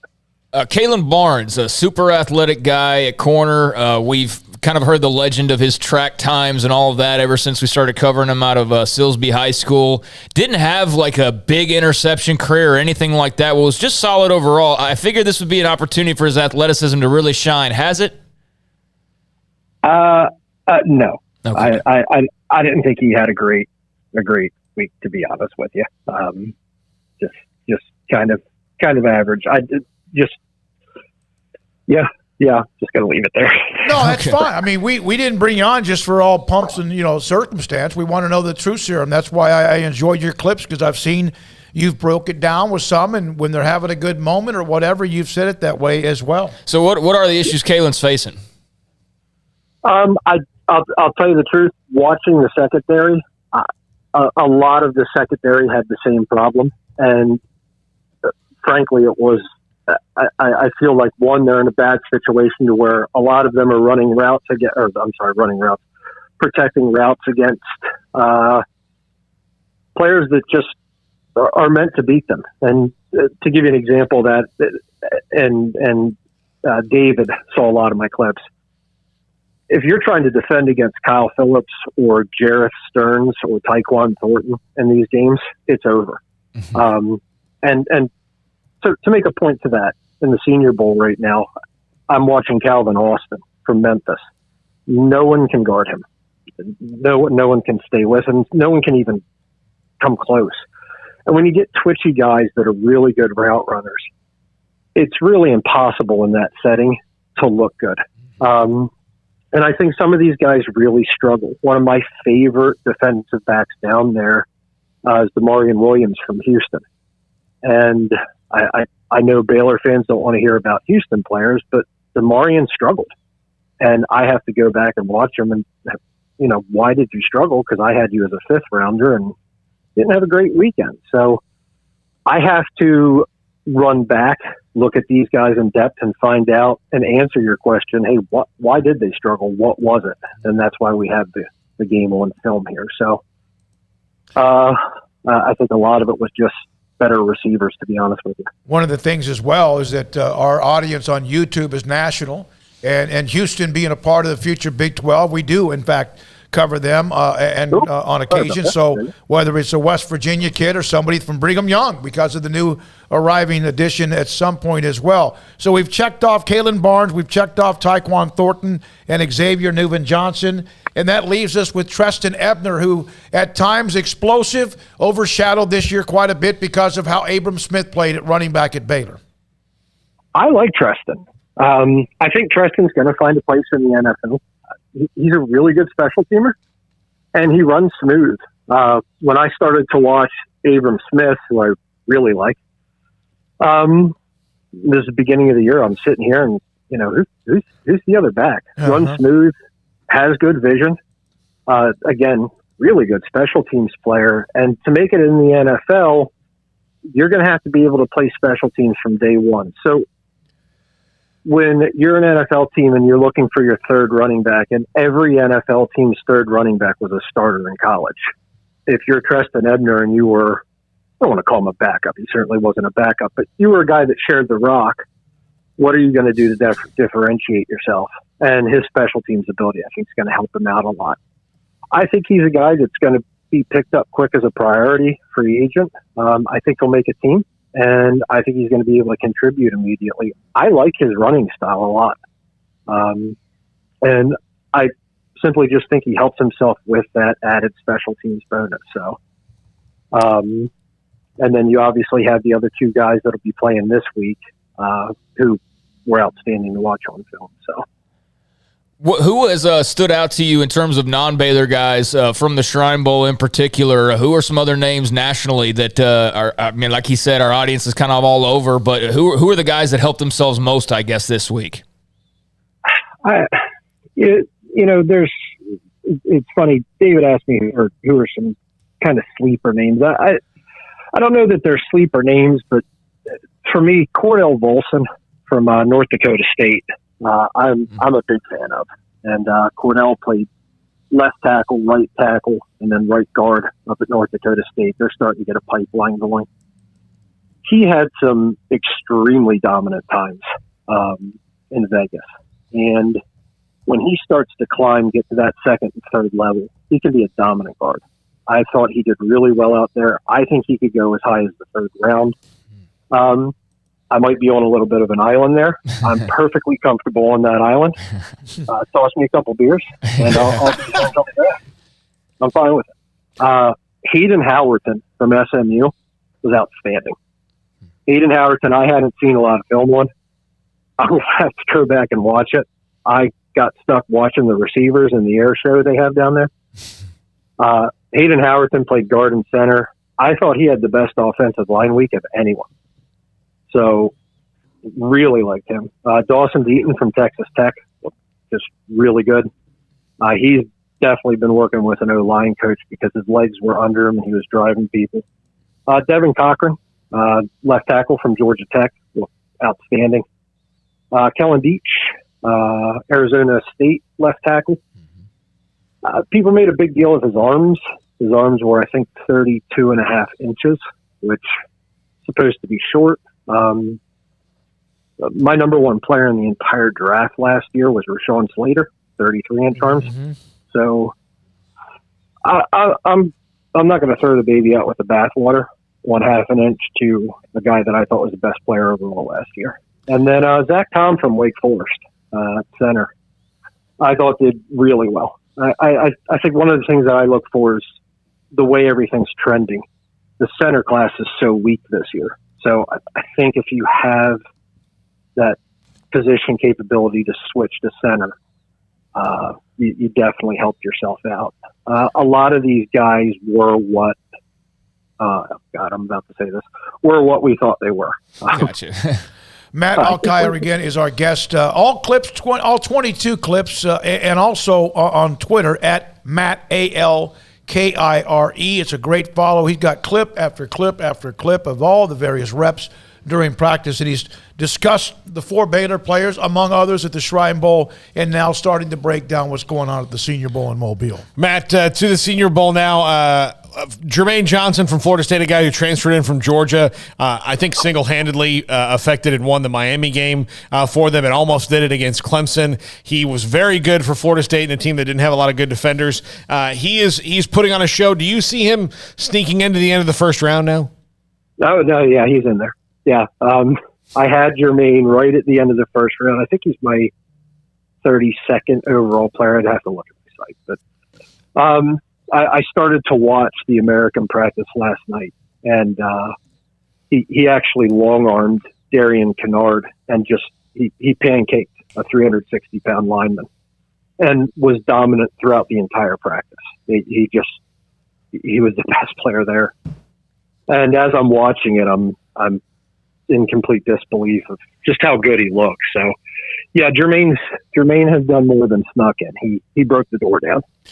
To answer your question, I want to ask you about the group of Baylor guys. Since we touched on the Shrine Bowl guys, I know Terrell Bernard's not playing. He's injured, pulled a hamstring or whatever it was. But you did mention Abram Smith. So they got Abram Smith, Jalen Pitre, and JT Woods. Any thoughts on those 3 in particular? Yeah, Jalen Pitre is, I have to tell you, for everyone, one of the more intriguing guys down there. Mm-hmm. I don't think there's a person in the draft community that doesn't love Jalen Pitre. Everyone's a fan.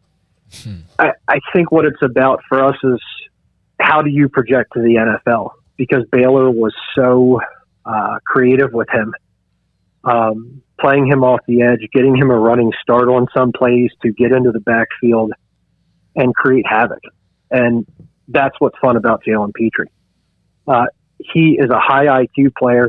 He's got great instincts. I've talked to the member of the former staff there that has said great things about him, has said great things about Terrell Bernard. It's how does Jalen Pitre sit back and play, 2 deep at safety? How does he read a quarterback going through progressions? How does he just play, as much as I hate to say it, normal safety? Right. I don't think anyone will play him that way, but how he plays now is more of a box guy. And the way someone that evaluates him for the next level is going to look at him as, hey, his body is not going to stand up to this. So we need to see realistically how do you transition? And he has grades all over the board. I know people that think he's a late round pick. I don't agree with that at all. I right now have him as a very early fourth rounder, and I just want to evaluate him some more. You know what's I'm sorry, Matt. I'm sorry. No, go ahead. No, go ahead. I was Tyrann Mathieu, who is obviously was a great player in college, and I looked at his size. Pitre's actually bigger than him, bigger height, stronger. It appears, and you know, is that a fair comparison or not? I see. When I think of Tyrann, I think of more of a twitchy athlete, and it's funny that you bring up a fair point. It's been brought up before in conversations I've had with people. It's the best way to put this. Sometimes you get paralysis by analysis. You just think of things too much, and that's where I get afraid of being with Jalen Pitre. To where the kid's been so good. Stop thinking. Stop overthinking this. And that's why at no point do I think he is as good as someone like Lewis Cine. I just don't. And Lewis Cine, I think very highly of. I think he's going to go in the first round. But I think Jalen Pitre is an outstanding player that can wreck offenses. And it's trying to figure out, you know, how do you quantify what you were talking about there with Honey Badger? You know, I never thought he would be that good of a player in the NFL. So where do these guys end up going, and how do you figure out how good or how much that's going to translate? And I just don't know the answers is the question. I forget what you asked other than that. Sorry. I'm terrible on radio. Yeah, you were talking about JT Woods and Abram Smith. Yeah, you're all good, man. Yeah. JT, he popped on film. When I was watching Jalen, JT just kept coming downhill, excellent angles, and played the run phenomenal. Had some interceptions, and I'll dead honest with you. Who is this? You know, I went to the roster. JT Woods. Okay. Mm-hmm. Tweet this out, write him down. I'm taking notes. Who is this? And took my notes, wrote down what I thought of him, and didn't see anybody writing anything. So, okay, I really like this kid. And then people started writing now, and then he's in the senior bowl. I'm like, okay, well, apparently everybody else saw it too. Good, because he does. I don't really care all that much, but it is nice to see some other people being like, hey, I like it too. Right. So, yeah, JT's a really fun player, and he's getting better. Abram Smith's one of my favorite running backs out there. I'm not a huge believer in taking running backs high. I hate to be that guy, but I just am. So Abram Smith, I mean, if my NFL squad takes a running back, take Abram Smith, please. North, south, zone scheme, just pounds the rock. I absolutely love the way he plays football. Just one cut and just gets downfield. He is a really fun back to watch. He was one of my favorite guys to watch. So the only thing he could do to hurt his stock at this point is fumble. So don't fumble. And the story of him at one point was a running back in high school, then turned linebacker, and then they needed somebody to run that one cut in Jeff Grimes' offense. So those are the kind of stories you hear about. Of course, we're right in the middle of it. We've told it as much as anybody, but that's got to say something about him as well, right? He's just a football player.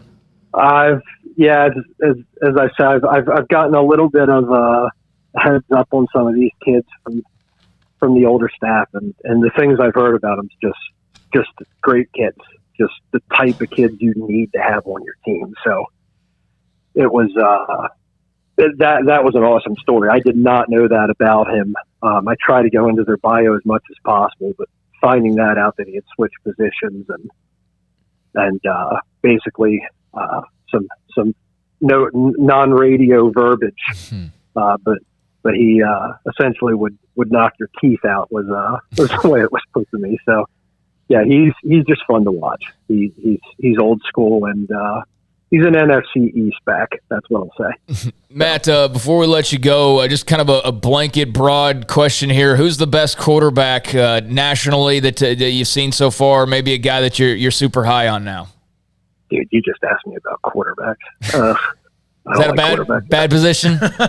The best quarterback? Oh, man. Somebody in next year's class? It's like that. Wow. Okay. Yeah. I guess Matt Corral. I don't like Matt in that offense. Anybody that follows me, it's a Mississippi fan, just unfollow me on that. I don't like him in that offense. I'd love to see Matt out of it. I want to see that arm out of it. But my top guy is Matt Corral. I love the way the strong kid from Nevada throws the ball, but I've just seen his knee and seen him try to move, and he's not a mobile kid, and it kills me because he throws a gorgeous ball, so I'm not real big on the quarterback class. Gotcha. Quarterback's a bad idea to ask me. Look up Mark Schofield. Mark can give you all the quarterback stuff you need. Well, let me tell you something. I'm glad I found you on my timeline, and I'm damn glad we got you on this show to break down not just some of the Baylor players, but also some of the ones around the country as well. It's going to be a fun lead up, the combine, and eventually, of course, the draft as well. Matt, thank you. Appreciate your time, man. Great stuff. So much.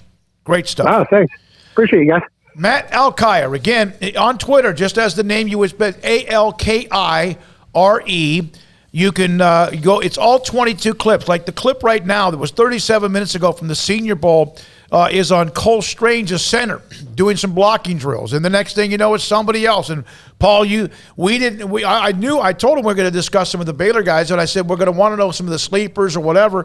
You mentioned the Florida State guy. I mean, he answered that immediately and knew, again, and what he said about Abram Smith or Jalen Pitre. Don't outthink yourself. Just get him.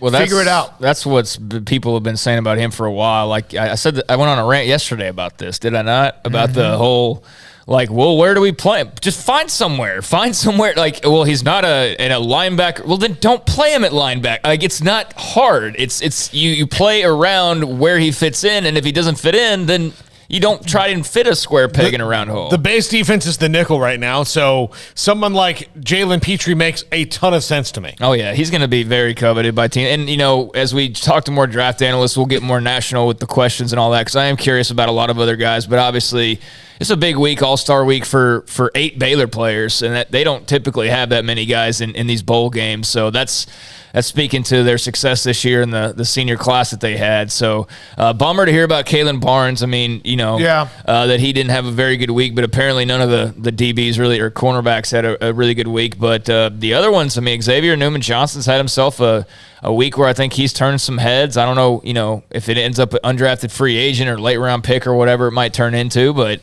he's making positive strides. So that's good to hear. JT Woods, Jalen Pitre. I mean, they got some really athletic, intriguing guys. I think their pro day is going to be super interesting here in a few weeks. All right, Eric Edholm, by the way, on Twitter. Senior Bowl Day 2 winners. This is a joke. Anyone who went hard last night and then spent 7 hours in the rain today as the Senior Bowl continues down the practices in Mobile, Alabama. All right, we've discussed the Texas and Texas Tech game in Lubbock. We've discussed National Signing Day. Campbell, the big-time offensive lineman as far as the rankings, has made his commitment to Texas. So most of the elite names now are signed, sealed, and delivered. Baylor had the commitment. Micah Gifford, the wide receiver from Weiss High School in Pflugerville. We've discussed Brian Flores and much more. When we come back, Tyler Campbell, has written a book.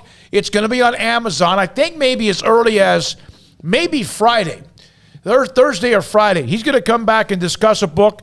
The ball came out live on the other side of the field. We'll hear from John Machota, NFL Talk at 5:10, along with Chris Lovell.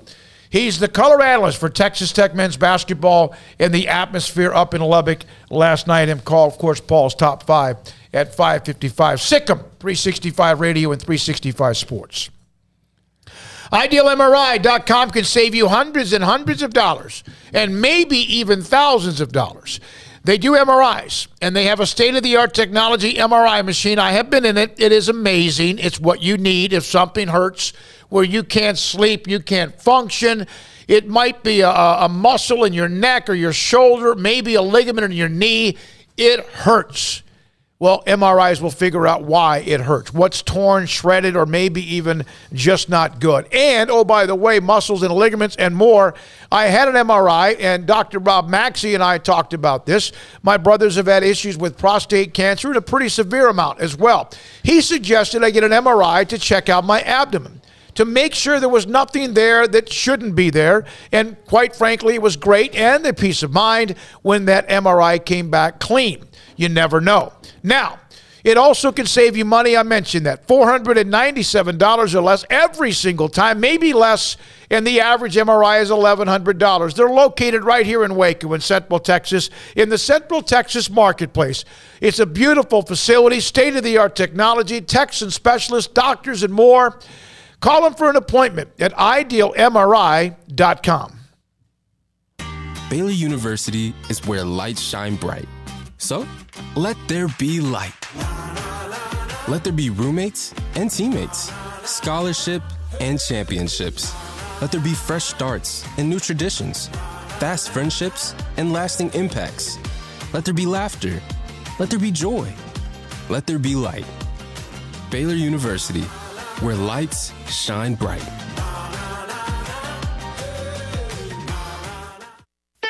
Don's Humidor, your home with a 48-foot walk-in humidor with the elite cigar brands from around the world, including the #1 cigar of the year, Aging Room Cuatro Nicaragua. Plus, they have the great brands like Macanudo and Artur Fuente, Rocky Patel, Aston, and so much more. CBD, great for sore muscles, aches and pains, sleep, Vita Dreams, and anxiety, mild depression, general health and wellness. Their staff very knowledgeable on the subject. If anyone is curious about CBD, ask Carol and Ashley. Don's Humidor in the Townwest Shopping Center off Valley Mills in Waco. Parenting is full of surprises. You never know what to expect. So after our son was born, I called my Texas Farm Bureau insurance agent to set up a life insurance policy in case something happened to me. Sawyer is now 2. And we'll soon have a sister. There's no one else I would trust with protecting my family. Stop by and see our agents at one of our 3 McLennan County locations. Coverage and discounts are subject to qualifications and policy terms and may vary by situation. Y'all listen up. Let me tell you something about group meals from Rudy's Barbecue. It's got all you need for all the folks you gotta feed, smoked meat, sides, and more. There's everything down to the tablecloth, just like the one that you see at the store. At a bridal shower, it's better than flowers. In a long distance meeting, it'll pass the hours. It'll feed all the cousins at a family function. It's better than potluck at a church luncheon. Next time you need to feed 10 or more, call and order a Rudy's group meal. Next in line.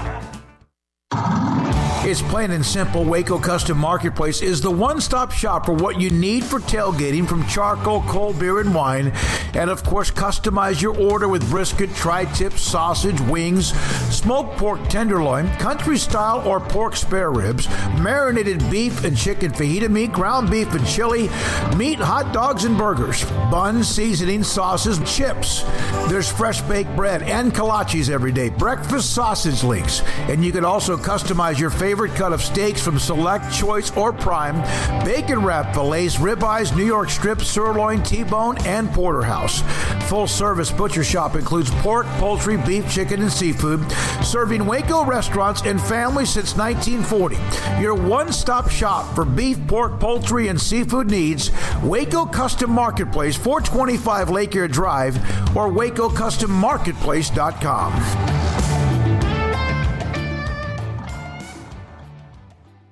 Sports bettors, it is that fantastic time of year. The NFL playoffs, the Super Bowl, college basketball, the NBA, all of that coming up right now, and with great action at BetUS.com, the 3-decade leader. And right now, for just $50, you can get in with our promo codes, SICK'em125 for a 125% bonus on cash, or SICK'em200, that's a 200% bonus on crypto. So go to BetUS.com today. $50 gets you a 125% bonus on cash or 200% on crypto with our promo codes, SICK'em125 and SICK'em200. That's at BetUS.com. Welcome back to Sikkim 365 Radio. Altmaier batted and intercepted. And it's Walcott bringing it back. Could he? Wire to wire, Sikkim Bears. How about it? The 4 o'clock hour is sponsored by Boozer's Jewelers, the wedding ring store, specializing in custom jewelry and repair, all in-house. Now here's David Smoak, Paul Catalina, and Craig Smoak. All right, this 4 o'clock hour continues. He is dynamic. He's a guest speaker.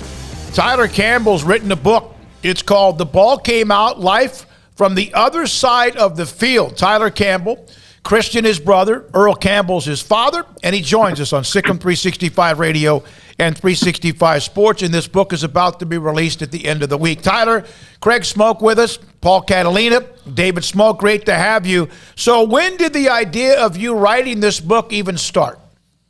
Man, first off, it's so great to hear your voice, brother. It's so great to hear you guys. No, I've always wanted to.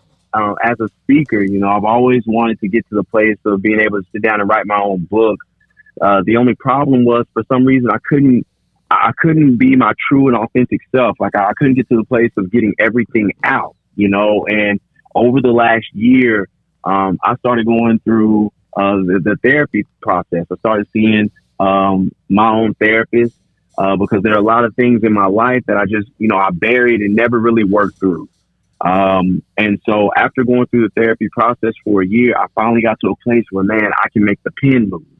I can be my authentic self. I can talk about the 12-year-old Tyler, which is where the book actually starts, and get those things out on paper. I had to have a lot of conversations with my parents, conversations with loved ones that I sat on for numerous years. I'm 35 years old.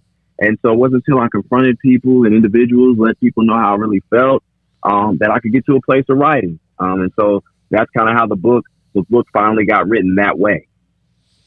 Tyler, obviously, you have a more unique background than a lot of people, seeing as your dad is an NFL Hall of Famer, and then there's expectations that maybe come through that, maybe not from him, but from yourself or the outside world of this is what your path is because this is what your dad is, and those things can weigh on you. Is that come out in this book about, how it is growing up and seeing things through maybe not your own prism, but the prism of everybody around you?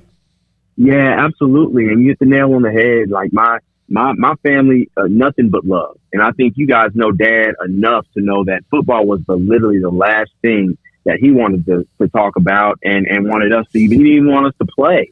You know what I mean? And so definitely getting a window seat into that.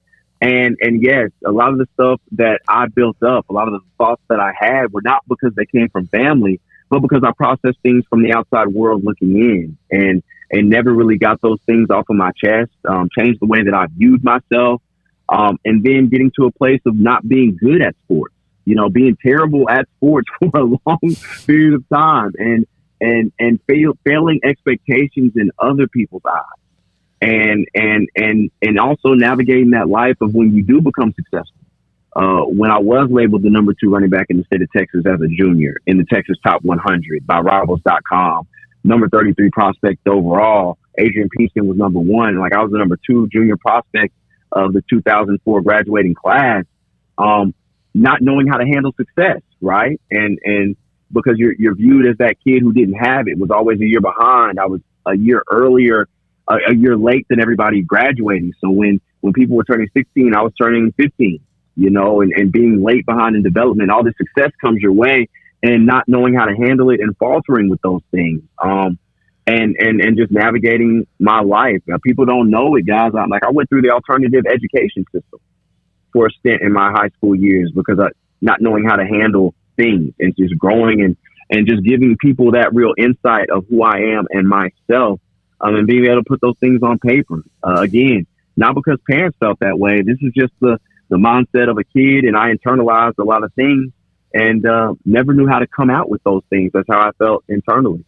I think you've spoken to it a lot already, Tyler, but I think there is a stigma for a lot of people out there still about, mental health or going to see somebody and talk to somebody. Like, I don't need to go talk to anybody. I'm fine. I deal with it myself. I'm tough, all that.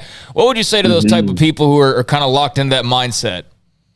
Yeah, it's no shame, right? And I think that mindset, it's about breaking that chain. I growing up in our community, specifically, the Black community, African American community, there's a saying that's said all the time, which is what goes on in this house stays in this house.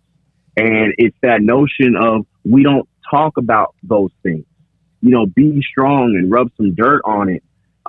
Those can be very detrimental. And what hit me, guys, I'm married, been married 10 years, blessed to have my wife. I have children now.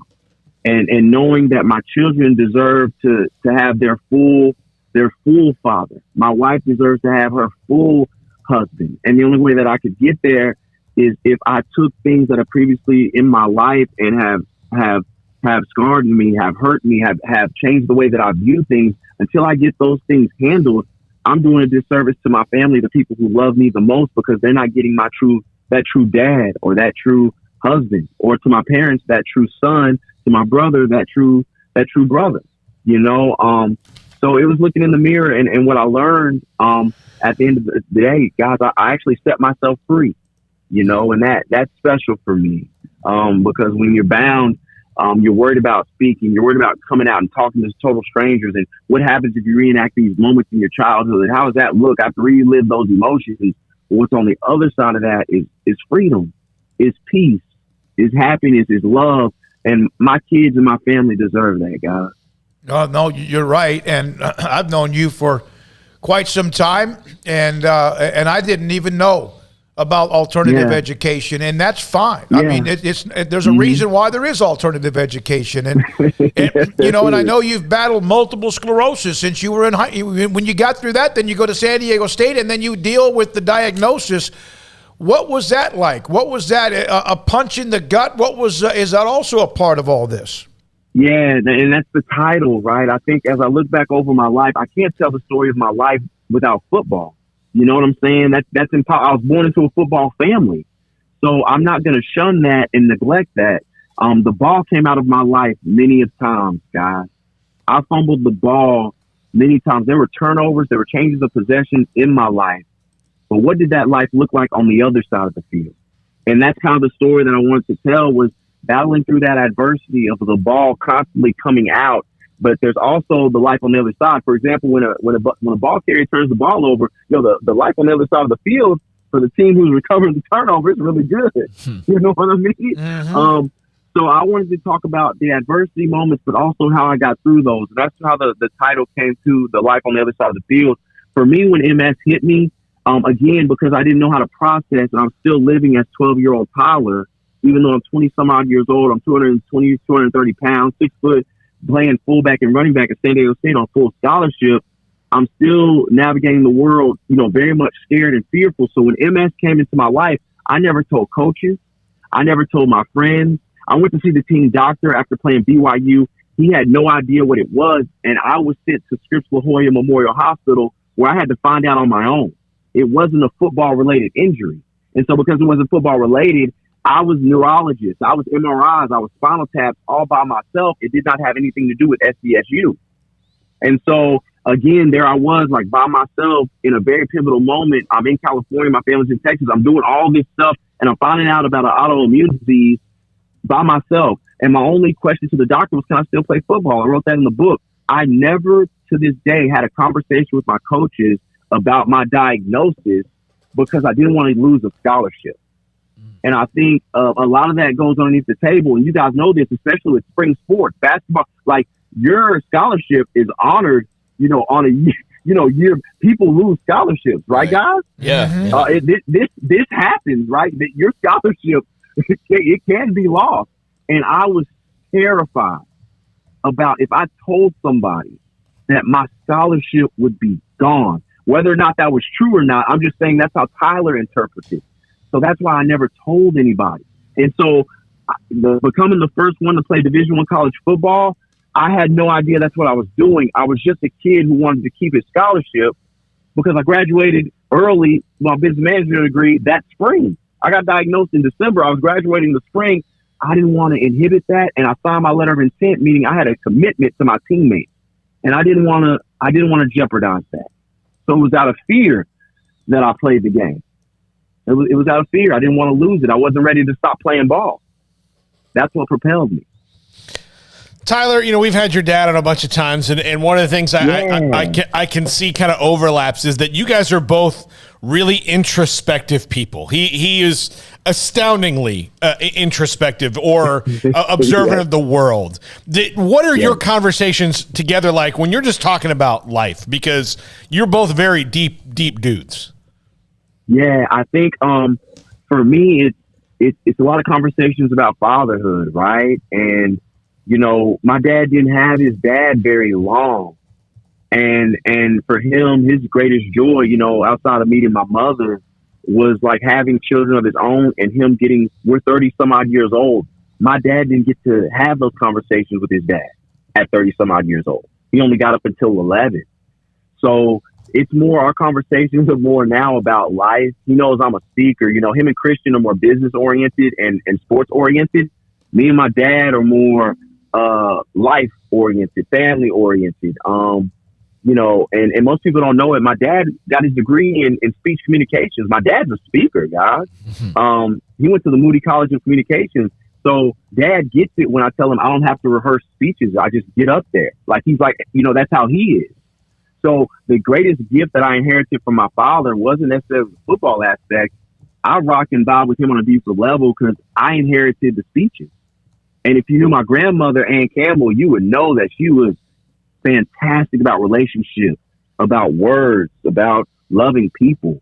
And that's what I think I drew more from Earl Campbell than anything. Just people and valuing relationships. Man, you couldn't have said that better. By the way, and your grandmother had great cheeseburgers too, right? Oh, some of the best in the world, guys. Come on, we still can't duplicate it. No. You almost wish you could have frozen and sealed about 10,000 of them, because you could have started a business. The first time I was ever invited over there to have one of those, and Margaret's the one that invited me, and I was like, oh my God. I mean, this is real stuff. So we've discussed MS, we've discussed your education, also the pressure of being the son of a Heisman Trophy and Hall of Famer across the board, and a great man. You and Christian also had, as you were growing up, had to watch your father deal with a lot of things, prescription drugs, and a lot of what he had. You had an intervention with him. How much was that a freeing moment for both of you? Because obviously he accepted that 100% the right way. Yeah, I think that, and I think that moment of peace, of knowing that he was gonna be okay, is the biggest level of comparison that I can put into what I feel now with the book. And it's when we knew that Dad was willing to accept that and confront that, there was a peace and there was an ease from all of us, because we knew that he was gonna be taken care of, that he wouldn't harm himself or harm somebody else. It was also one of the hardest conversations I've ever had in my life, but you had to ask yourself, do you want to keep your dad around? And it paralleled with me in the book, because for me, it's like, it's going to be some of the hardest conversations that you have to have, Tyler. But do you want to be around, for your children and for them to be able to see you and love you at the best you? And so those were the things. It's funny how the man up above works. And so I honestly feel like with preparing Dad with those hard conversations that me and Christian had to go through, you fast forward 10, 15 years down the road, that was a stepping stone precedent for what I had to go through in my own personal life. And that's why he's one of the biggest heroes to me, because he could humble himself. He could get off the pedestal, know when he was wrong, know when he was right. And then watch this, put the work in to make the wrongs right and to not run from them. That's why he's my hero. Y'all have, the world has the football guy. I got the dad. I got the best part. No, he's we love Earl, no question about it. Now, go ahead and tell everybody the book comes out here in a day or two, how they can find it, where they can find it, and really, again, we appreciate your time talking about your life and being transparent, which is something you have to be. Yeah, absolutely. And I thank you guys and keep up the great work. There's a reason why y'all have been on the air. It's about of a level of consistency, and that's something to always be admired. The book is always on. It's going to be on Amazon. As of right now, it's funny, guys. Smoak, I sent that over to you. As far as the Amazon new sellers hot list, it's the number 2 book in the country right now. Wow. And that's special. And people have only bought the ebooks. The hardbacks and the paperbacks go on sale on Friday. And it's just a very special moment. I never thought, I didn't think people read ebooks. So if you guys go online, you can go ahead and pre-order your ebooks right now if you would. But the hardbacks and paperbacks, they'll come out on Friday, and you'll see that. But it's Tyler Campbell, and it's the ball came out, life on the other side of the field. And I thank you guys so much for having me on. I really do. Thank you, guys. Yeah, Tyler, definitely appreciate you, man. And before you go, my mother Cindy's obviously very involved with the Earl Campbell Award. I do some stuff with that as well. And I know that the banquet was a couple weeks ago and couldn't be exactly like everybody wanted because of COVID and all of that. But it turned out to be a great event. And Bailey Zappi of Western Kentucky, the winner. I know Deuce Vaughn was there as well. And your thoughts on Bailey Zappi and the group of finalists that you guys had for the award this year. Oh, come on, guys. You know I'm excited. I went to a smaller school. Yeah. So I'm screaming and I'm jumping for joy. You know that, guys. I'm from San Diego State University. Yeah. So for me, it's like my man has numbers. Let's go for the numbers. Look, we can't knock the talent on the field. So for me, as a guy who did go to University of South Carolina like Christian, and I didn't go to the big school of University of Texas like Earl, give my man his flowers. You hear me? Yeah. So I was ecstatic, and I come from a small school, humble heart, and I'm glad, guys, and it's awesome, right? You see like the Campbell family name, and it gets passed on to other families, and their families become our families. So I'm ecstatic about the way this thing has gone down. But I'm not gonna lie to you and not boast about this one being from a smaller school.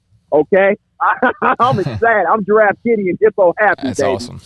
That's awesm. Yeah, Tyler. I'm telling it, man. Come on now. Yeah, that's awesome. And here's another thing that people don't need and that do need to know.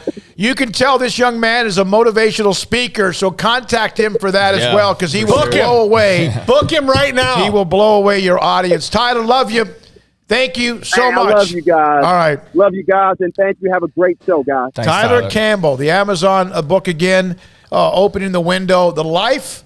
An inspirational story. The ball came out, life from the other side of the field.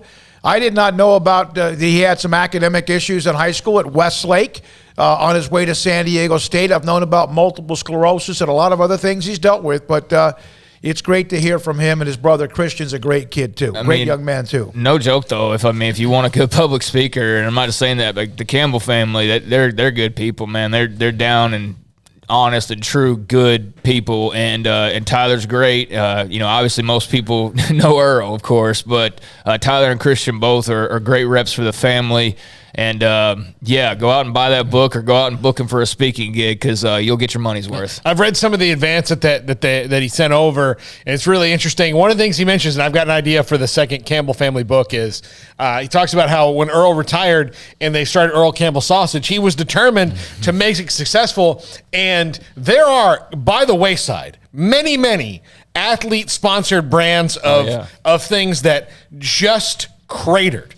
But Earl Campbell Sausage has stood the test of time. And it's damn good, too. Very good. I also don't think Earl would put himself on something like, this tastes like paper. No, it's going to be good. And there's fantastic. a backstory to that business success. Yeah. It didn't just like immediately hit. And there's a company that he hooked into. And it was, man, they've done a great job. And I'm not just saying that because we love Earl Campbell, but his Earl Campbell Sausage is truly unbelievable. It's the legit, hot links and much more. They've done a great job with that. And they've branched out with much more. My buddy Eric Horton called me the other day. He goes, hey, have you ever seen any more of that Earl Campbell rub as far as for barbecue and brisket? I was like, I haven't seen any of that. And I need to call and text Earl to find that out. By the way, from Scotty B, very solid interview with Tyler. From Matt Carver, Al Kier, great analyst. Please have him back before the draft. We will do that. And even Daniel Acton. Man, Tyler got excited when the small school kid was mentioned. Love it. This is Sikkim 365 Radio and 365 Sports. Richard Carr, Buick GMC Cadillac. Richard Carr, Buick GMC Cadillac. They got a lot of great deals. They always have a lot of great deals, but they are sitting there with a lot that is just awaiting cars and trucks daily, because every day, day starts and they're awaiting deliveries. Cars and trucks are coming and they are arriving daily. If you've been waiting to buy a new GMC, Buick, or Cadillac, now is the time to contact Richard Carr and get on their inbound vehicle list so you can get your new car or truck as they arrive. Plus, buy a car now and get 0% financing for 72 months for qualified buyers. If you're looking for a truck, they've got the GMC Sierras. It's got 277 horsepower engine, best-in-class cargo bed volume, plenty of head and leg room, a luxury interior, and a ride that compares to a luxury sedan. Richard Carr has Sierras in stock with more on the way, and most trucks are at 0% financing for 72 months for qualified buyers. If you are more in the SUV mode of buying, they have 11 different models with dozens of trim options. Richard Carr is a one-stop shop to find that perfect SUV. They've got the sophistication and luxury of a Cadillac Escalade or the fun and nimble Buick Encore. Whatever you're looking for, call now, come by now, or go online to find the perfect SUV for your family. And they're not just selling brand new cars. If you are in the market for a pre-owned, they have plenty of those as well. Both cars and trucks, all of them have been under a 172-point inspection, and they have over 10 lenders who will do what it takes to get you in a car today. So trust the good local people you can count on for over 20 years in Central Texas. Proud Wacoans, proud Baylor Bears. Log on to Richard Carr, that's KARR.com today. Call now or go see them now off Highway 6 at the Imperial exit. Stepping into a new pair of boots is great, but stepping into the boots of a U.S. Army officer can also add confidence and leadership skills to your son or daughter's career path. There are more than 150 occupational specialties to help them find the best fit for their future. See all the things your son or daughter can achieve in our boots at GoArmy.com. U.S. Army Waco Recruiting Company, 254-598-8131 or 254-776-1543. Riverbend Liquor and Wine, Lakeshore Drive at North 19th Street in Waco is a hidden gem. They've got a great selection of spirits, wine, and the most extensive selection of craft beer in Waco in their gorgeous walk-in fridge. And they have an amazing array of high-end bourbons like Pinhook, Weller, Buffalo Trace, Brush Creek, Hotel, Garrison Brothers, Thomas S. Moore, Hooten Young, and Bardstown. Great customer service and a convenient and speedy drive-through window. Riverbend Liquor and Wine. Find out more on Facebook and Instagram. How did Edward Jones become one of the biggest financial service companies in the world? By not acting that way. Financial strategies, one-on-one advice, it's a big difference. And that's why Brad Wilson, your Edward Jones financial advisor, makes sense of investing. Experience the difference for yourself. Brad Wilson, 250 Sharon Drive in Woodway, 254-776-4337. Edward Jones, member SIPC. Do you or your kids get nervous about going to the dentist? Stonewood Dental, Dr. Steve Childress, he can help. I've spent a career taking care of patients who as children had bad experiences, and now they're adults that hate going to the dentist. If I get a kid at 3 years old and they come every 6 months and it's a happy experience, it's normal for them. Now they have an accident at 6 or 7 or 8 at school. Now they have a broken tooth or a trauma, and they have to come here. They're used to lights, they're used to water in their mouth, they're used to experience, they already trust us. It's amazing what we can do with that kid without it being a negative thing. But if I see a 6 or 7 or 8 year old that's never been to the dentist, and now they have a trauma or an unfortunate unexpected toothache, it's harder to do that for that kid and it not be somewhat of a negative experience. So bottom line is I try to teach kids and adults and teenagers and everybody the way I'd want my family treated, which is where it's a necessary part of life. You just take care of it. It doesn't have to be that big a deal. Learn more, stonewood-dental.com.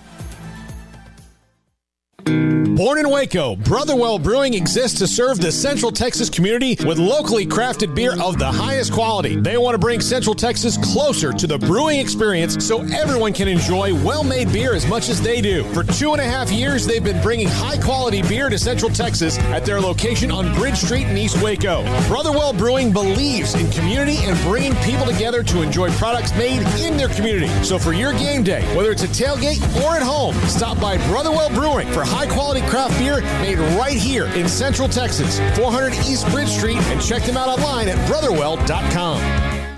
Brad Boozer Jeweler, joins us on Sikkim 365 Radio. I've seen people walk in there. First of all, you have so much to show, whether necklaces, bracelets, rings. You have the watches. You have numerous great watches as well. You really have pretty much everything, don't you, when it comes to jewelry? That's correct. Kind of a one-stop shop and all. And the fact that we have the 2 jewelers on staff, the repairs we can do, the fixing of your jewelry, and the remaking of any jewelry has really set us apart from anybody else. You want to know why they're successful? Brad Boozer, the owner of Boozer's Jewelers on the corner of Valley Mills and Lake Air in Waco. Welcome back to Sikkim 365 Radio. Are you a Sikkim 365 superfan? Then try out our premium subscriptions at Sikkim365.com.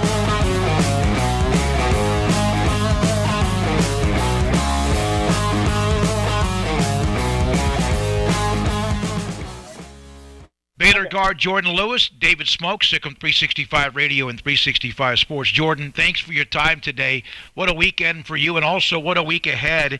Why do you feel like everything's kind of fallen into place right now, and it seems as if the team is playing their best basketball? I think after we took those 2 early losses in conference play, I think we realized that the only way we were going to be able to be successful is if we all work together as one unit. And so I think in the past few games, we've learned to make the extra pass. We've been making open shots because we're giving the extra pass, and I think the chemistry and the energy on the court has really grown. Well, you can see that, no question about it. You're coming off a spectacular game in the history of this incredible program. You're the 3rd player ever to have a triple-double. What did that mean to you when you found that out? It meant more to me as a team. I've always been a team player, and I think some of those stats you can't get without your teammates. Like, to get 10 assists or 11 assists, you need your teammates to make shots. And so I think my favorite part about playing basketball as a point guard is getting my teammates open and getting them open shots, because I think it really energizes our team.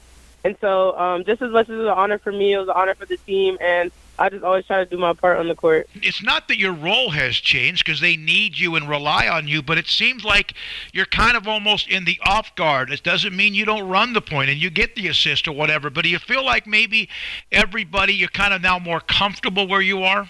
I feel like they just given me the freedom to bring the ball up if I get a rebound, which, you saw a lot in the last game. Defensive rebounding is a big part of our team. And so I think playing the off guard, it's kind of whoever's night it is. Like, if you need me to play the off guard and distribute the ball more or shoot more or knock down shots, I just think I've just become more comfortable with playing with my team as a whole and our chemistry. So knowing each other and knowing each other's tendencies, and I think it's really helped. You were named today Big 12 Player of the Week. That's a big deal. There's a lot of really good players, a lot of good players on your own team. What did that mean when you found that out? I think it just is a testament to the hard work that's been put in. I think while everyone's criticizing our team and maybe even my individual play for a couple of games, I never stopped working hard and trying to continue to get better. And so I think while it's an honor, I just think, like you said, there's a lot of good players in this league, and you can't stop with just 1 week and 1 honor. I want to go back to what you just said, because I was in the post game against Iowa State when you guys blew them out, and you mentioned it, and so did Queen, and even Coach Collen, about maybe some of the chirping because it was a tough start and the standard of women's basketball at Baylor. How much did you guys discuss that, or how much did that fuel you? I don't think it was really discussed a lot because it was just known. It was there. It was out front. I think we had to take it and own it. I think we expected more of ourselves just in general as well, and so I think those people that are your biggest fans are also your biggest critics. So I think just taking it and using it to obviously our advantage and not letting it bring us down or wanting us to push back against people, I think we accepted it as a challenge, and I think each day we've grown and stood up to that challenge. So you played Saturday, then you turn around, you have the game Wednesday, Oklahoma, then turn around with Friday, Sunday with Texas. How important and how difficult is it to stay off your legs and get your legs rested and maybe kind of get away, not from the game, but just have the legs fresh for when you need them? Well, I think our staff has done an incredible job of taking into consideration how many people we have on the team and how many minutes we're playing each night. And I think our main focus is to be locked in to what we're trying to do and not so much up and down in practice. And so I think while you still need to work hard in practice and get your legs loose, I don't think they overdo it. And so I think our staff has done an amazing job on taking that into consideration while also keeping us focused and just keeping us in shape. there are players on the team who have been at Baylor quite some time, been on the national championship team and all that, but you also bring kind of a maturity, experience, and kind of a professional type way you go about your business in many ways. How much, Jordan, was it important for you to develop relationships and also help the team get through some of the rocky times earlier? I think it's super important. As you mentioned, Baylor has pretty much been a successful program the whole time in the past 10 years. And so I think coming from a program that necessarily wasn't successful when I got there and leaving it more successful than when I got there, I think bringing that experience and bringing that you're going to have dips in your season or you may have things not go your way, that you have to persevere through them. And I think building those connections off the court and on the court, like, your teammates are willing to trust you in what you're saying. And so I think just trying to be the leader that is always trying to be positive and find the positive in things and know that we can get through it together was really important to me. When you brought up some of the maybe the chirping about a week ago, you and Queen made a comment. I don't know if you noticed this or not, but Coach Collen kind of teared up a little bit. She's a tough woman. She knows what she's doing. She's not backing down. How much have you guys supported her and stayed with her and had conversations with her that you love her and that you can't wait to continue to have the success? First and foremost, just letting her know that we understand her and that we want to be there for her. I think she's gone through way more than she'll ever talk about because she's the type of person to not want her things that are going on with her reflect on our team or bother our team or anything like that. So I think she's very strong in that manner. I think we really tried to play hard for her, not only for ourselves but for her, because we know what she goes through day in and day out, but she's willing to put herself in front of us and go to battle with us any day. And so I think just loving her and showing her the support and just telling her how much we appreciate her being here and taking on the role is something that we try to do as often as we can. How difficult was it to have struggles and then also battle COVID? Was it almost like a boulder on your shoulder? I feel like it was tough to go into COVID with the loss on our shoulders that everyone criticized.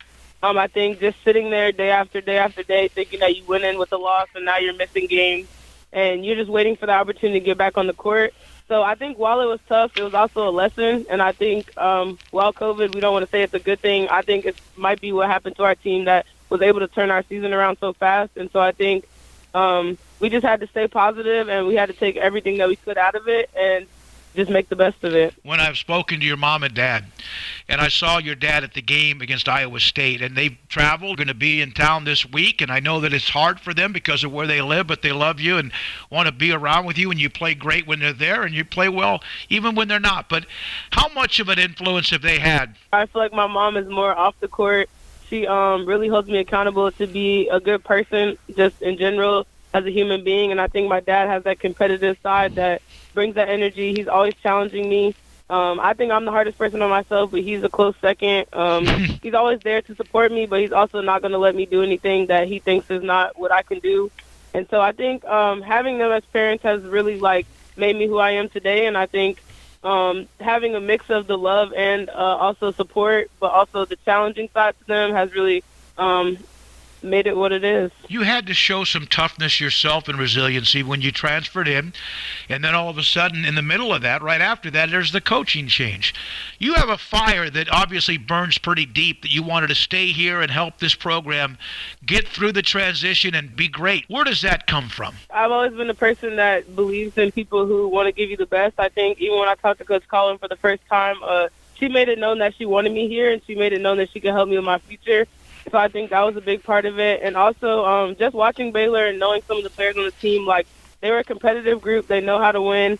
And I feel like this was the right group to come play with. I feel like I fit in with them with my playing style, and I feel like I can help them get better and they can help me get better. So I think I was willing to take the challenge on. I don't think I'm ever a person to run away from challenges. So I think it was just a perfect opportunity for me. Big week. Oklahoma, Texas twice. This is maybe as good as it gets. Yes, this is going to be a big week for us, but I don't think we can look ahead to the end of the week before we start. I think it all starts today in practice. So, all right, get some rest, get some practice. Thanks for your time. Congratulations on the All-Big 12 Player of the Week. Jordan Lewis, the third Baylor player ever with a triple-double. Sikkim 365 Radio and 365 Sports. Riverbend Liquor and Wine, Lakeshore Drive at North 19th Street in Waco, a hidden gem. You can find out more about them on Facebook and Instagram, but look, I talk about them all the time. The key things you need to know is they have the best selection of high-end bourbons that you can find in Waco. Absolutely unbelievable. Whether it's Bardstown, Pinhook, Weller, Buffalo Trace, they've got it all at Riverbend Liquor and Wine. They have the best selection of craft beer in Waco in their gorgeous walk-in fridge. Not only that, they have the best selection of pretty much anything, and their customer service is second to none, and they have a very speedy drive-through window. And if you drive up and see 3 or 4 cars in front of you, it's not something that's going to take a long time. I promise you you'll be done in less than 10 minutes with 3 cars in front of you. And if you're the only car, you'll be done in less than probably 3 to 5. That's how quick they move people through at Riverbend Liquor and Wine. If you're confused, if you're lost, you're trying to get a gift, that's where you go, because they can kind of point you in the right direction. Riverbend Liquor and Wine, Lakeshore Drive at North 19th Street. Find out more on Facebook and Instagram. With so many companies and policies out there, it gets so confusing shopping for insurance, and I never know if I'm getting the policy that's right for me. Luckily, I met the team at the Niche Group Insurance Agency. With the Niche Group, you can go to one company and get access to coverage options from many insurance carriers, and you get to speak to a real person about your specific coverage needs. With the Niche Group, I know I'm getting the right coverage at the right price. If you need insurance, talk to the experts at the Niche Group at 1-800-258-8302. It's plain and simple. Waco Custom Marketplace is the one-stop shop for what you need for tailgating, from charcoal, cold beer, and wine. And, of course, customize your order with brisket, tri-tip, sausage, wings, smoked pork tenderloin, country-style or pork spare ribs, marinated beef and chicken fajita meat, ground beef and chili, meat, hot dogs, and burgers, buns, seasoning, sauces, chips. There's fresh baked bread and kolaches every day, breakfast sausage links. And you can also customize your favorite cut of steaks from select, choice, or prime, bacon wrap fillets, ribeyes, New York strips, sirloin, T-bone, and porterhouse. Full service butcher shop includes pork, poultry, beef, chicken, and seafood, serving Waco restaurants and families since 1940. Your one-stop shop for beef, pork, poultry, and seafood needs. Waco Custom Marketplace, 425 Lake Air Drive, or WacoCustomMarketplace.com.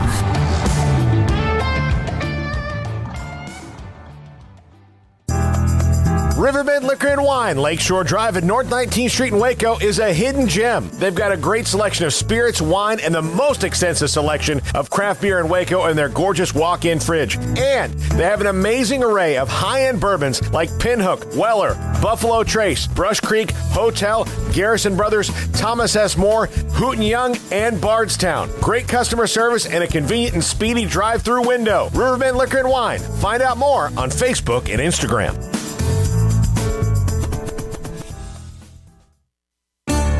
You know what would make this moment better? Pizza. Dough made from scratch and an Italian family sauce recipe pizza. 3 fresh signature cheeses making a melty blanket of perfect pizza. Bob Mock has owned Marco's Pizza franchises since 2013 and has been delivering pizza since 2001 and is the proud owner of 4 locations in the Waco area, in Belmead, China Spring, Woodway, and soon to be open in Robinson.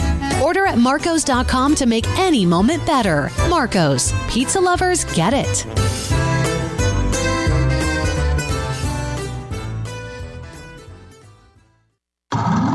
It's plain and simple. Waco Custom Marketplace is the one-stop shop for what you need for tailgating, from charcoal, cold beer, and wine. And, of course, customize your order with brisket, tri-tip, sausage, wings, smoked pork tenderloin, country-style or pork spare ribs, marinated beef and chicken fajita meat, ground beef and chili, meat, hot dogs, and burgers, buns, seasoning, sauces, chips. There's fresh baked bread and kolaches every day, breakfast sausage links. And you can also customize your favorite cut of steaks from select, choice, or prime, bacon wrap fillets, ribeyes, New York strips, sirloin, T-bone, and porterhouse. Full service butcher shop includes pork, poultry, beef, chicken, and seafood, serving Waco restaurants and families since 1940. Your one-stop shop for beef, pork, poultry, and seafood needs. Waco Custom Marketplace, 425 Lake Air Drive, or WacoCustomMarketplace.com.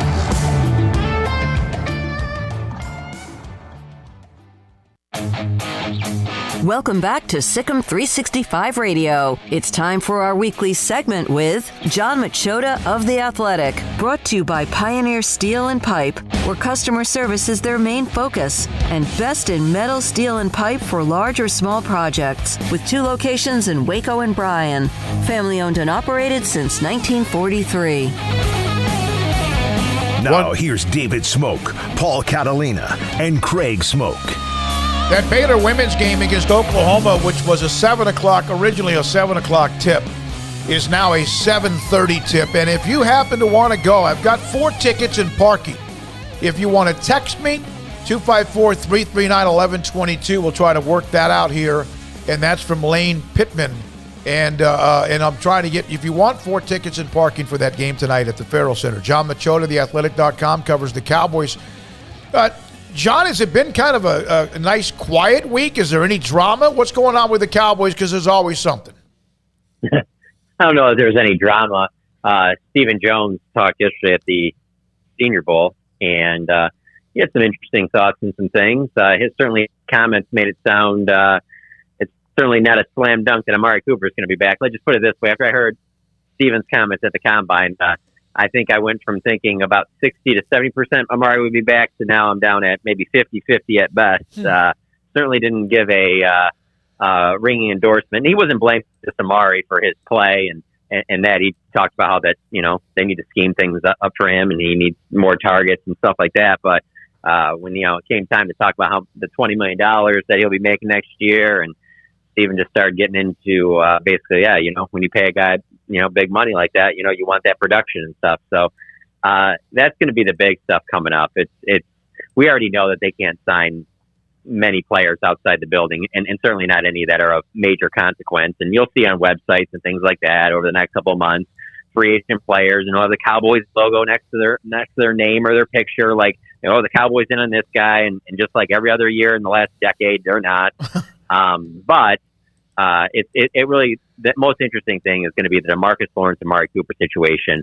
And man, it just doesn't seem like both those guys are going to be back. And that's just kind of the way it goes with the salary cap. But I think one of them will be back. I think it'll be DeMarcus Lawrence, but I'm leaning towards Amari might be out now.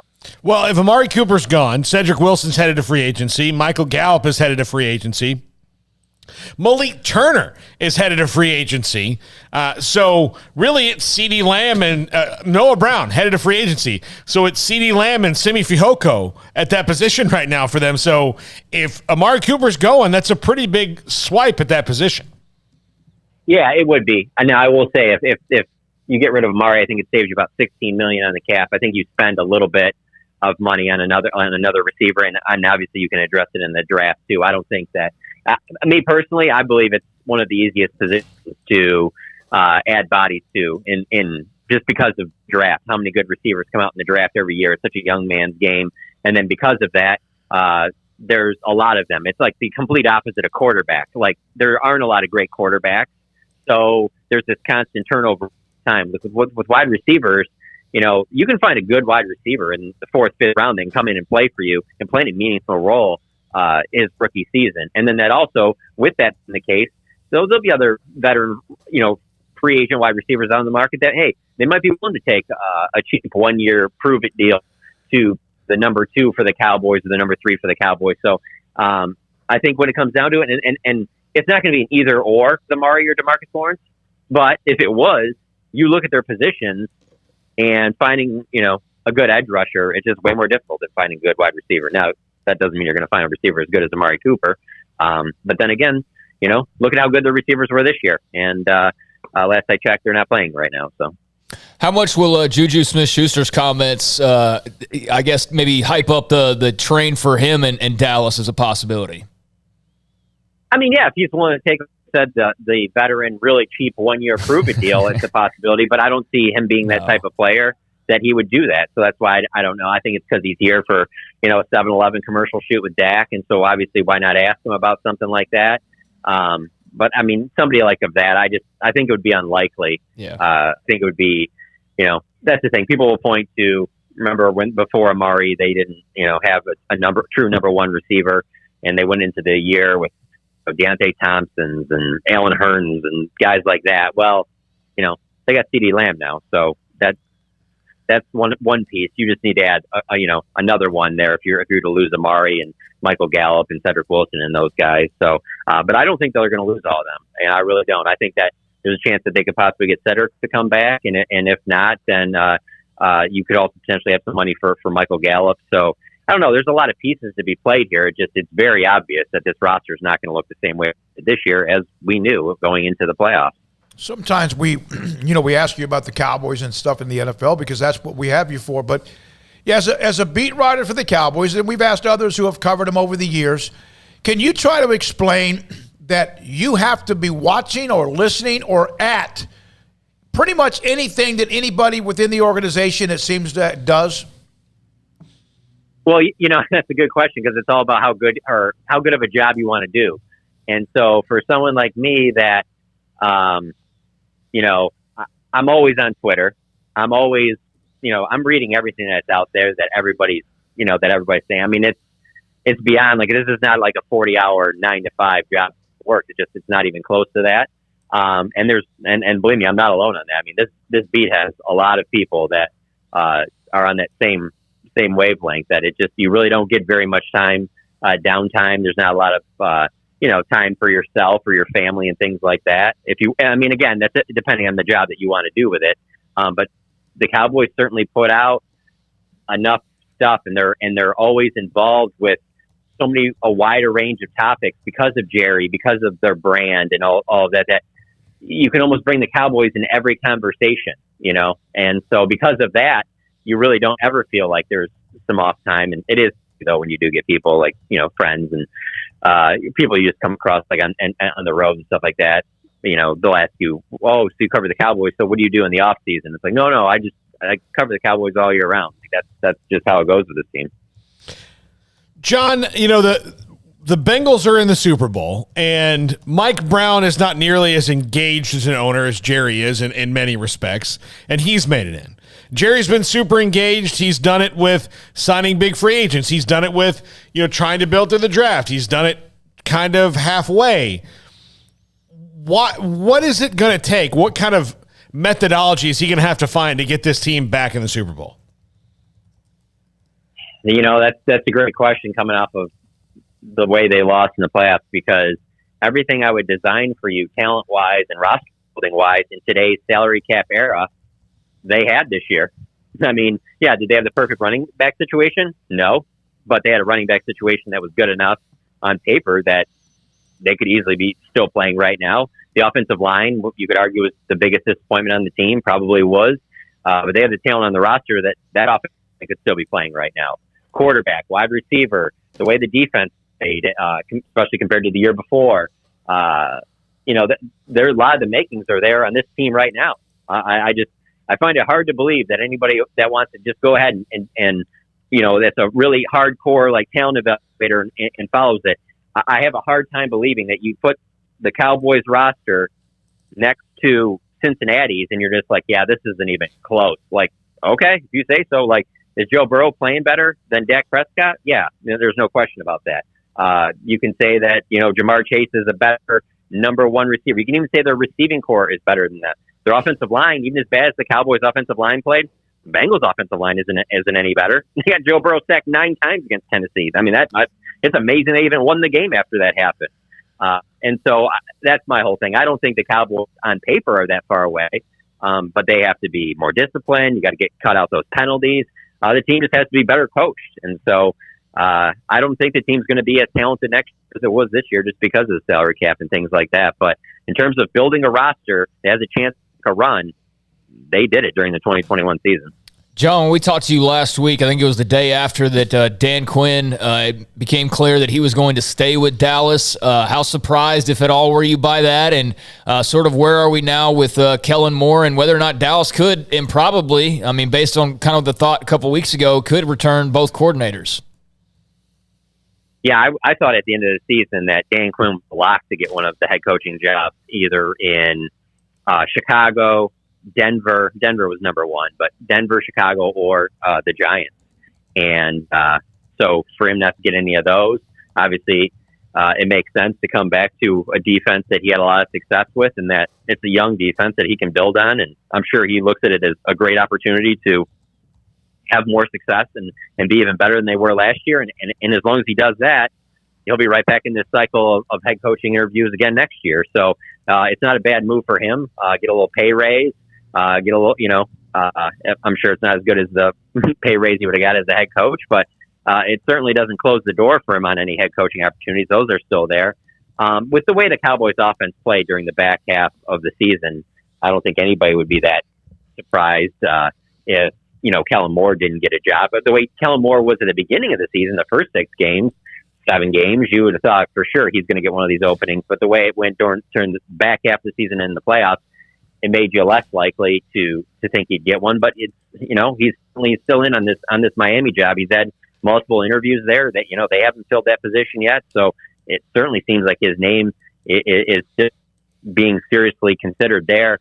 What would be interesting is if he does get that job, what the Cowboys would do on offense. And, hearing those comments from Stephen Jones yesterday, it certainly seems like Mike McCarthy calling plays could be a real possibility if that's the case. And so that could be an interesting offseason story right there. What were your thoughts about Jerry jumping on a local radio station in Dallas, which is the flagship, and they get a lot of interviews and weekly segments with Stephen and Jerry. That's McCarthy. But there seemed to be kind of a disappointment among some in the I guess, beat writer community or NFL community that there should have been a press conference that included McCarthy and the rest of the media. I know some of the guys on that station, and I've listened to them, and they don't always throw softballs, and there's going to be some, I guess. But what was your thought, John, overall, or did you just kind of stay away from that? I can see where some of the people you're talking about are coming from because, like I said earlier, the time we put in, and we're only covering the Cowboys, you'd like to have that opportunity. But I'm not naive to, I understand that they're the flagship station. Like, if he wants to go on there, he can go on whenever he wants. I mean, they have a partnership, I totally get that. I have no problem with the guys that interview him. I think they do a good job. They interviewed him for 20 minutes. And no, that stuff doesn't bother me. I'll tell you guys, the thing that bothers me, if we're going to talk media stuff, is after the season's over, you hear other teams getting 10, 15, 20 players made available via Zooms, obviously, because we're not allowed in the locker room. And the Cowboys didn't make one player available after the season ended. We got Mike McCarthy, and that was it. And I just thought that was kind of weak. Not to have one person. I mean, I understand everyone's disappointed. You didn't want the season to end like that. I get that. But especially, to be honest with you, I thought the Zooms even make it even easier to try and make a few players available. So that one was that's the only thing that I would say I have a problem with. But I also say this, me saying this right now, on a radio program is about as far as it would go. I don't get on Twitter and start complaining about that stuff because it is what it is, and you just try and make the best out of what you have. And frankly, with the Cowboys, there's enough information out there that I'm going to be able to write stories regardless. You guys can do it whatever way you want. I'll cover the team, and I'll find a way. John, one of the things about the way that and I think it really kind of got ratcheted up with Romo. Romo was very protected, and then it's kind of spiderwebbed out from there. And it's not that they should throw these guys to the wolves, but I do think that Jerry in the organization protects them a little bit too much, and maybe has softened up this team mentally. Yeah, it is interesting because there's been times at the end of the year this year, there were some times, I believe, at the end of last year where Mike McCarthy talked about the media obligations and the spotlight the players are under and things like that with the Cowboys. And yeah, certainly the Cowboys, there's more attention on them than other teams. But I also say that, with the way that it's structured now, these guys are not under, they're under scrutiny in terms of social media now is way different. And so you hear from fans a lot more, and they're tweeting at, family members and totally going over the line and now that stuff. But I'm talking media wise, professionally, we're not in the locker rooms anymore. The only players we get are the players that are made available to us after the game. It's very, very controlled, and it has been throughout this COVID time. So that's where I'm kind of you guys, you can say that you got it bad right now. That's fine, but let's not act like this is worse than it's been. This is easier on players. They're just, it's not the same as, like I said, though, when there's locker room availability, you have 10, 15 reporters, 20 reporters standing in a locker room for 45 minutes. And they're going to talk to some people, that's what you do when you're in there. That to me seems like that would be more difficult to deal with. And even that's changed. I'm friends with a lot of guys who've been covering this team since the early 90s, and you get Troy Aikman every day or Emmett every day, Michael Irvin, whatever. Now these guys have a one day that they talk, and they talk for 5 or 10 minutes. That's it. So I don't know about the whole just the media scrutiny on the team. Yeah, on the outside, I get it. Like, there wasn't First Take and all these other shows and stuff, and I understand that. And then, like I said, the social media side with fans, but in terms of the media access and stuff like that, there's no way that there's more of that, and we're more difficult than the way it's been in the past, especially with the Cowboys. You should walk out to the car and talk to Troy Aikman.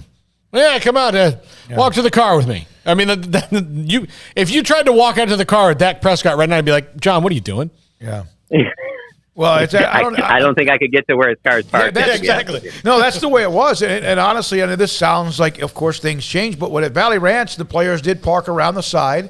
And at times you would be able to get them as they came through the gate. It was not, just all this place is cordoned off or whatever. And the Cowboys have always been pretty accessible. But, yeah, I think there's a little protectionism that's gone on after it seems like a few things. And that's unfortunate that you wouldn't have a chance to talk to some players as the season ended to get their feel. John, thank you very much. John Machota, theathletic.com, covers the Cowboys and does a great job with it on Sikkim 365 Radio on Wednesdays in the 5 o'clock hour. When we come back, he was at the game last night. In fact, a part of the radio broadcast for Texas Tech. Texas Tech and Texas in that atmosphere in Lubbock. Chris Level joins us next on Sikkim 365 Radio and 365 Sports. Right now, the weekly specials, and a lot of this because you want maybe to cook or might need to cook warm food, but that's going to be most of the time warm. I'm talking about with this cold, nasty weather. Waco Custom Marketplace right now, chili ground beef for $2.75 a pound, stew meat for $4.99 a pound. Boneless chuck roast, $4.99 a pound. Tri-tip, $4.50 a pound.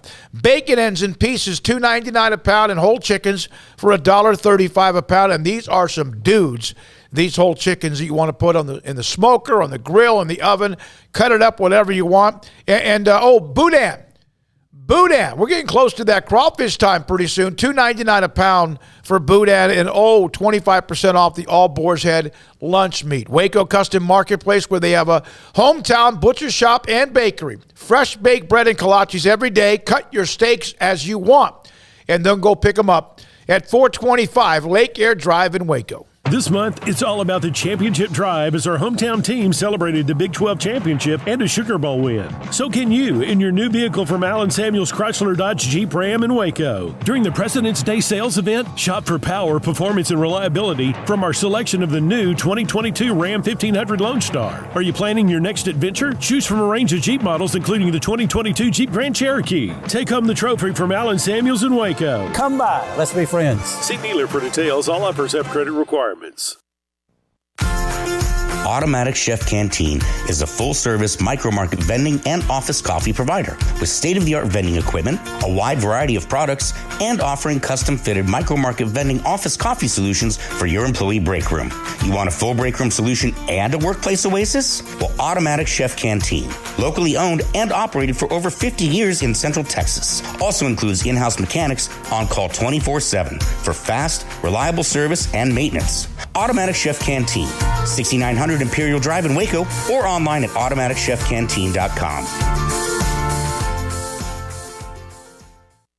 Did you know that 1 out of every 4 men have symptomatic low levels of testosterone and don't even know it? And if you think you're too young to worry about it, guess again. Low T levels can make you feel tired and grumpy, cause weight gain, and wreak havoc on your sexual desire and performance. Petty Clinic Low T can set up same-day blood screening and results, so if you're tired of being tired, I challenge you to man up and Google search Low T Waco or go online pettycliniclowt.com. It's a private clinic with an atmosphere catering to men. Affordable, only $150 a month, includes lab work, office consultation, testosterone injections, follow-up visits compared to $395 a month in Dallas or Austin, and you don't have to fight the traffic.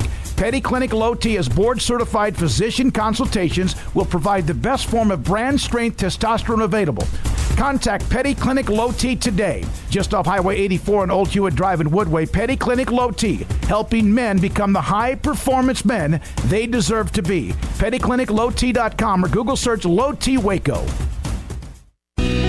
Let Camille Johnson Realtors guide you seamlessly through the process of buying your dream home or selling your current one. Commercial, farm and ranch, or residential, Camille Johnson Realtors can smoothly and successfully lead you through any transaction. With a team of 28 experienced agents who are excited about serving you, Camille Johnson Realtors services the entire greater Waco area. If you're in the market to buy or sell, contact Camille Johnson Realtors, 104 Midway Center in Woodway, or find them online at www.camillejohnson.com. Camille Johnson Realtors, elegant, charming, warm. Welcome home.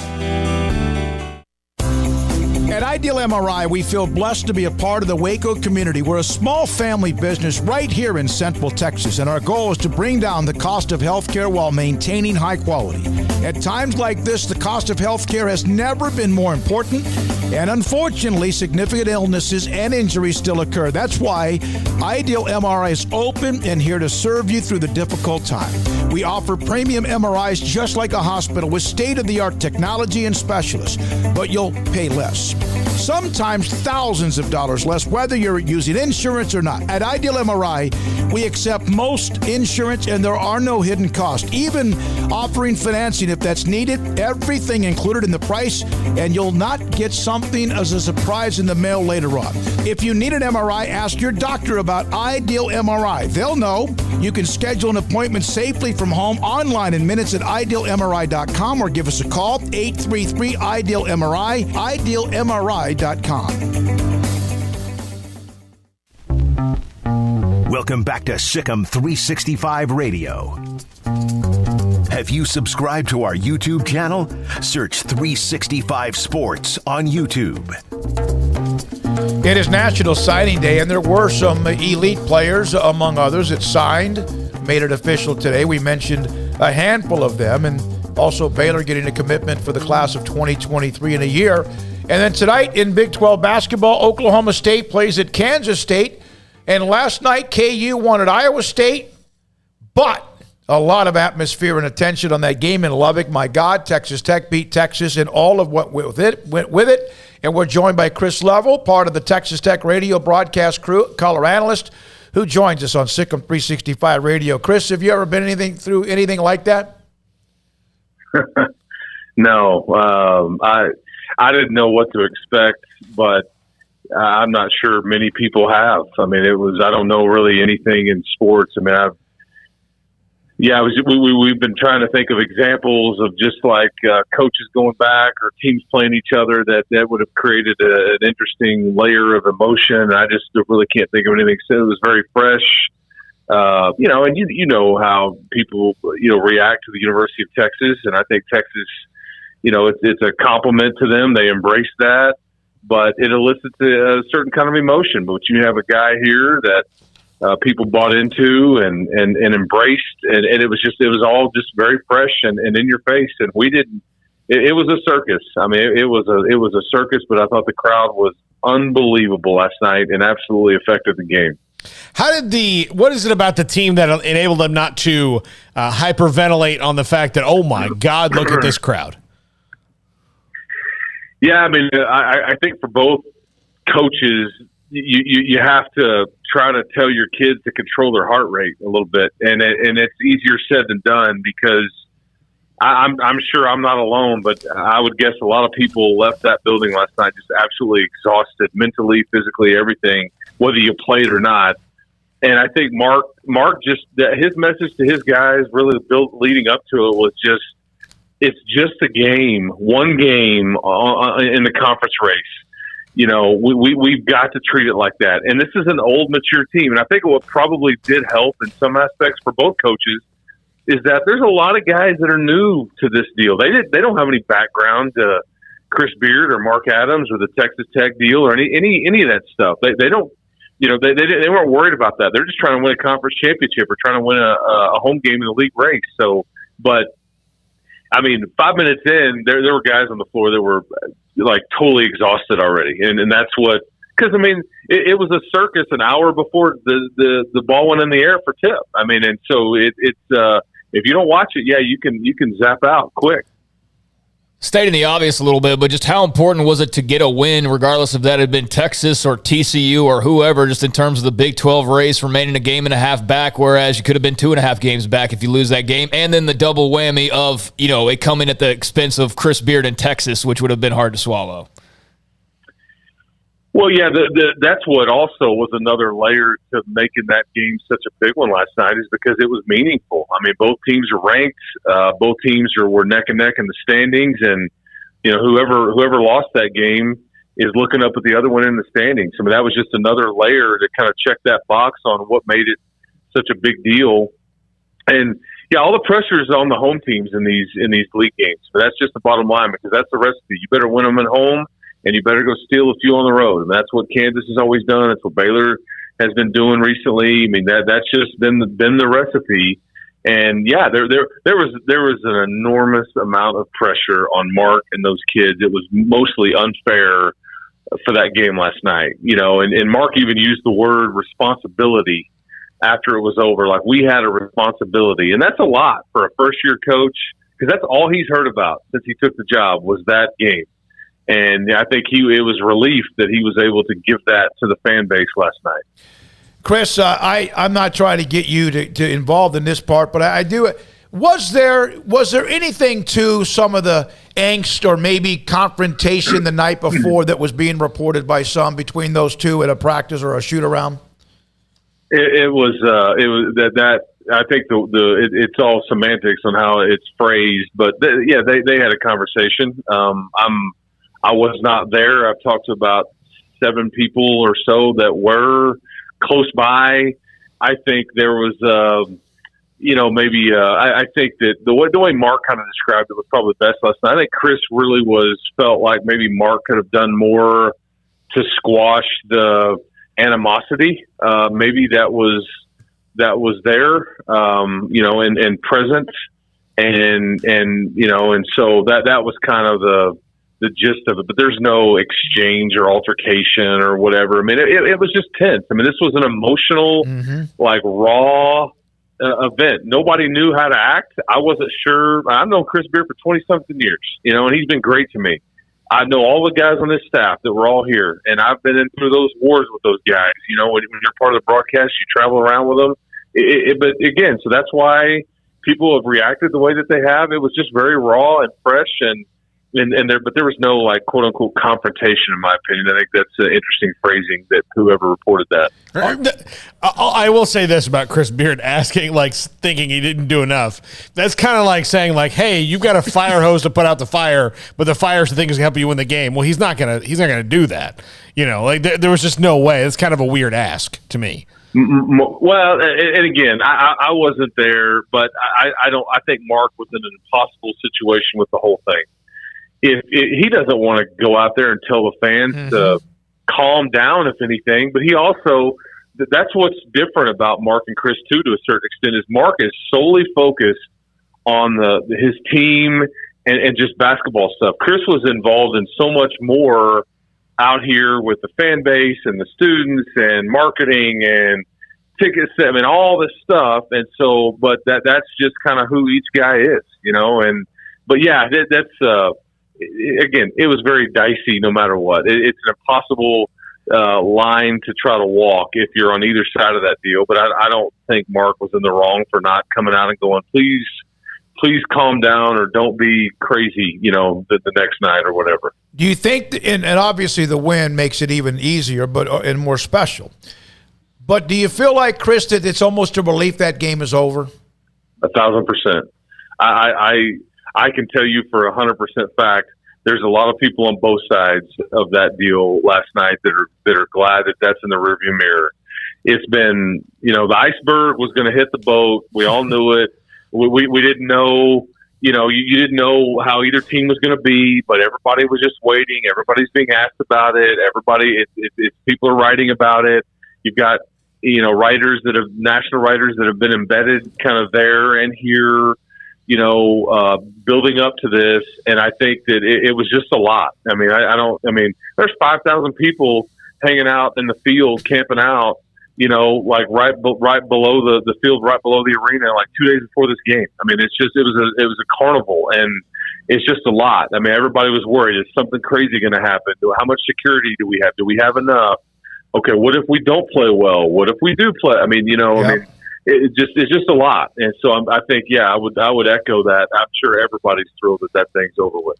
Based on what was going on leading up to the game and the night before and some of the videos, and I know I saw you with videos of all the people there, are you thrilled that it was just a great atmosphere last night? Nothing silly, nothing nuts, nothing bad happened other than a basketball game and a huge crowd of 15,300?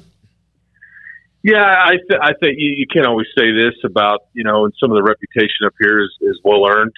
But I think last night, I mean, and I think last night, I mean, everybody was concerned about, how it was going to be portrayed but I think that Tech and Lubbock or whatever, they put their best foot forward. I mean, it was just really, and there was some language. Okay. It's college sports. I mean, I don't know if anybody's offended by that or not. There was clearly some language directed towards the UT team and everything. And, I mean, so if you had young kids in the stands, you're probably not too cool about that. But other than that, it wasn't, they weren't arresting anybody. I mean, nobody threw anything.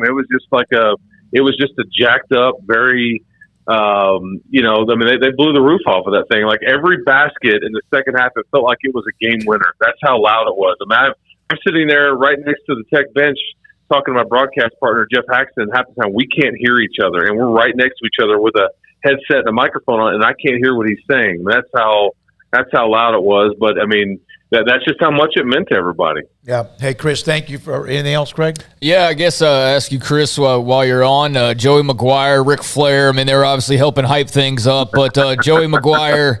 I mean, I can see that energy through the tweets, and we know it well here in Waco. But just your thoughts on what you've seen the first few months on the job for he and the staff that he's put together for the football program. Yeah, he's been a natural fit up here. He's he was on the mic 20 minutes before the game last night, and he's a natural in that position, with a microphone in his hand and just his ability to recruit and connect. And this was an outside the box hire to many, but it's what this fan base desperately needed. And I think, he's recruiting his tail off and, brings, I mean, and I'm sure he's looking at all this student section going, I can't wait to get some of this in my football games because it was, I mean, I'm sure that he's thinking, okay, this is going to be fun in the fall. But I've been a big fan of Coach McGuire's, and it's been fun getting to know him so far. Thank you, Chris. Appreciate it. Good luck going forward. That's Chris Level, Texas Tech radio broadcast color analyst, and also a part of the website that covers Texas Tech in many ways. So you have that game tonight, Oklahoma State playing at Kansas State. And then Saturday, hey, you've got Baylor and KU at 3 o'clock in Lawrence, Kansas State at TCU that night. Texas Tech goes on the road to Morgantown.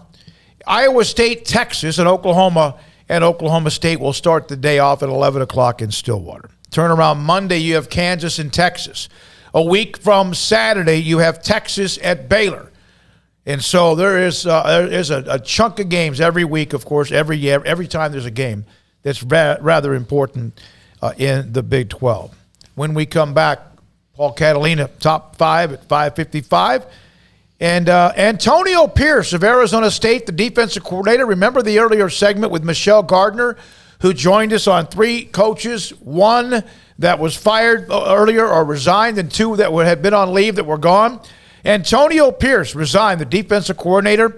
He's the 5th coach implicated by NCAA violation allegations to now leave that staff of Herm Edwards at Arizona State. Yeah, that's a bad look, but also not surprising. And I don't know, that sucks for those defensive recruits. I mean, you typically have guys that will leave a few days later or, the day after signing day, and that's not really, the greatest thing in the world. But, to have this when it's been building and it's been kind of predictable, but to do it on signing day is just kind of a strange choice, in my opinion. I just think that eventually the bell's going to toll for Herm in this thing and probably their athletic director. So...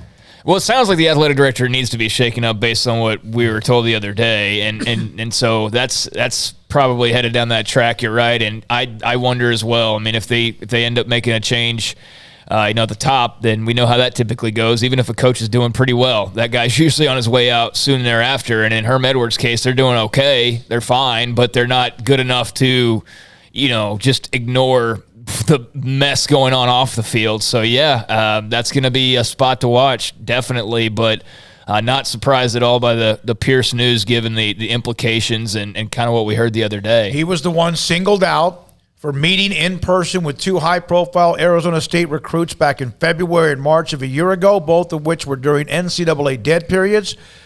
Was it worth it? No, it never is. And so Gary Lewis, one of our great listeners and viewers, said he resigned. Well, yeah, he resigned. It probably was told, okay, you probably are going to get fired, but if you want to resign instead, or he finally just realized it was writing was on the wall. From Gary again, finally means he was questioned by the NCAA, quietly exited. NCAA investigators are questioning the guilty parties as we chat. So, again, Gary, thanks for your input as well on what's going on at Arizona State. Now, when we come back, Paul Catalina's Top 5 at 5:55. Alan Samuels, Dodge, Chrysler, Jeep, Ram, Fiat, Ted Teague. I texted a couple of times with him last night on some things when it comes to copy and scripts and things that we have run on this station. And they continue that championship level event, the championship drive at your hometown team and dealership, Alan Samuels, Dodge, Chrysler, Jeep, Ram, Fiat. President's Day sales event right now this month. You can get your new vehicle from Alan Samuels. President's Day sales event. Shop for power, performance, and reliability, and the selection of the new 2022 Ram 1500 Lone Star. Planning your next adventure. Choose from a range of Jeep models, including the 2022 Jeep Grand Cherokee. Take home the trophy. The championship drive continues the sales event at Alan Samuels, Dodge, Chrysler, Jeep, Ram, Fiat, Loop 340 east of 84 in Waco. Three Nations Brewing Company has 16 different beers on draft with a new beer every Friday. It also offers 2 air-conditioned tap rooms, a large indoor beer hall, a second-floor mezzanine offering a great overview of the brewing company and equipment and patio where you can relax under the shade. Plus, you can now experience the new Three Nations Beer Garden Grill on our shaded patio with socially distanced seating for your enjoyment. Grab a cold beer and enjoy a bite from our freshly prepared and delicious menu. Street tacos, quesadillas, freshly cooked burgers and dogs and veggie burgers too. State Fair tornado fries, nachos, and so much more, all prepared and cooked on site. So come visit the award-winning Three Nations Brewing Company on East Vandergrift off I-35 in Carrollton.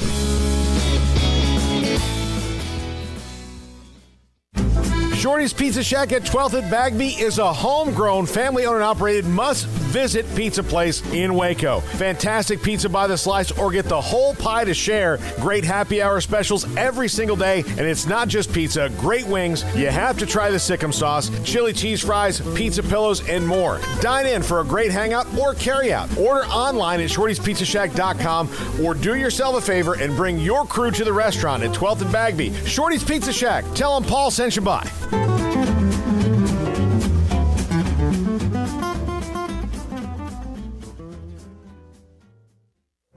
Stepping into the boots of a U.S. Army officer can add confidence and leadership skills to your son or daughter's career path. See all the things they can achieve in our boots at GoArmy.com. U.S. Army Waco Recruiting Company, 254-598-8131 or 254-776-1543.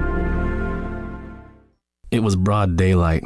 I stepped into a gas station for 5 minutes to grab a snack, and just like that, my car was broken into. They made out like a bandit. My laptop, my phone, everything. I called my agent to see what could be done, and he restored my faith in humanity.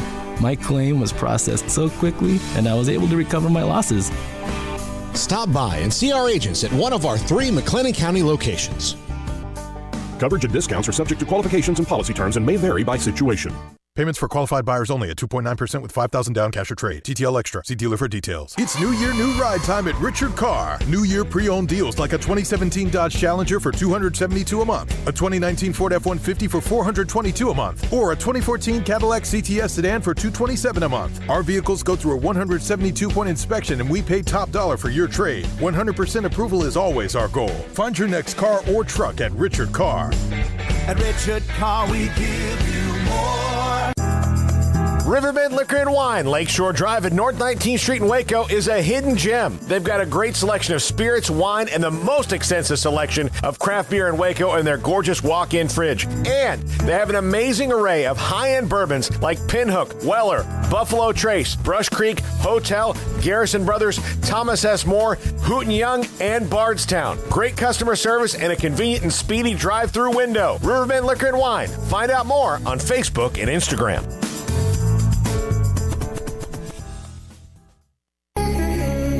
Welcome back to Sikkim 365 Radio. This is Paul Catalina's Top 5 at 5:55, presented by Champion Salon and Barber. To book your appointment, go to championsalonandbarber.com.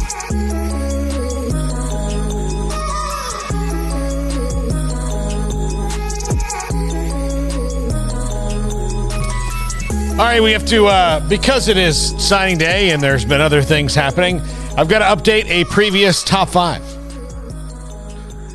And there's a giant box on the desk right now. It's for after you're done. Okay, great. All right, so this is top 5 updated impact transfer quarterbacks, since now we've had some more dominoes fall since the last time I did this list. What big name in the last 24 hours has affected this? Oh, gee, I wonder. All right, number 5. And he is at number 5 because he hasn't played much, but has impacted maybe the rest of the recruiting class. And Quinn Ewers at Texas. Hasn't played yet. We don't know. He might stink. He might be great. He might be somewhere in between. But we don't know. But he's still an impact player because it allowed Texas to get a highly rated quarterback once again. But maybe one that might develop. We'll see. They've had many come and go, Craig. Yeah, they have. I think it was a tremendous pickup for Texas. I mean, I don't think there's any two ways about that. Now, whether or not he lives up to the extreme hype that he's already created, I mean, that's an entirely different question. But you can't question his talent. You can't question why. I mean, Ohio State wanted to pay him $1 million before he ever even graduated high school. So, I mean, it's not like Texas was the only one that's pumping this guy up.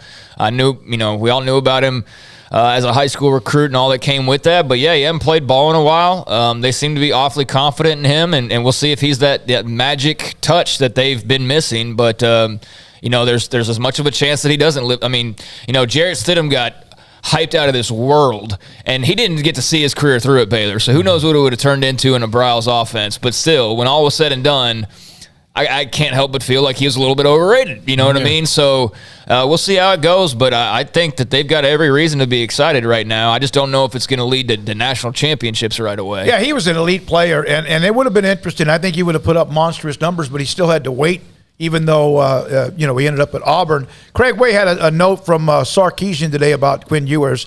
He's been on a college campus for 4 months. Naturally, when you come into something new, it takes some time to find your groove. He loves throwing the ball and being one of the guys. I think he's in a good place. I just think, the only concern I have about him is there's just so much hype. I mean, there's just like, if he doesn't play perfectly, I'm sure Texas fans won't care as long as they keep winning games and he plays well overall. But it's just like, is anything less than a national title or playoff appearance like?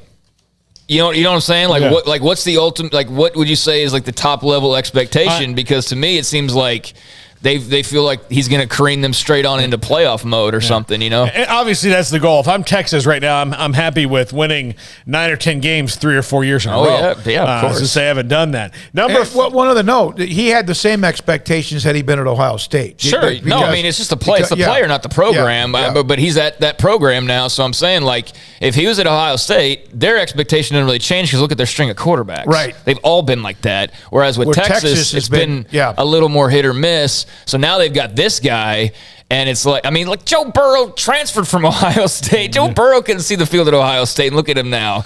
So they've had an abundance of riches, but yeah, I'm just the hype level is insane. Yeah. Number 4, Spencer Rattler at South Carolina. Look, even if Spencer Rattler is the Spencer Rattler that we saw in 2021 at Oklahoma, he's still better than any quarterback that South Carolina's had in a very, very, very, very, very long time. Yeah, how dare you disrespect Steven Garcia? No, I'm just kidding. Yeah, he's a very talented player. He's a little bit erratic for my taste sometimes, but he's he's a guy who's very polarizing. There's no doubt about that. And I know that's a big get for South Carolina. He is going to be the most talented player they've had in quite some time at that position. So I'm excited to see what he does. I mean, this is kind of make or break for him. This is not one of those where, like, you know, he comes in and everything's all rosy and good. This is one of those where, like, Spencer Rattler as a player has to prove something at South Carolina. It's not just about him making South Carolina better as a team, but I think, you know, based on what we saw this past year, getting, you know, replaced by Caleb Williams, that he's got a lot to prove, and now he's in the SEC, so he's going to be playing, you know, good teams week in and week out. I mean, he was in the Big 12 as well, but, you know, it's a little bit of a step up defensively, so yeah, I'm very curious about Spencer Rattler and the Gamecocks. Yeah.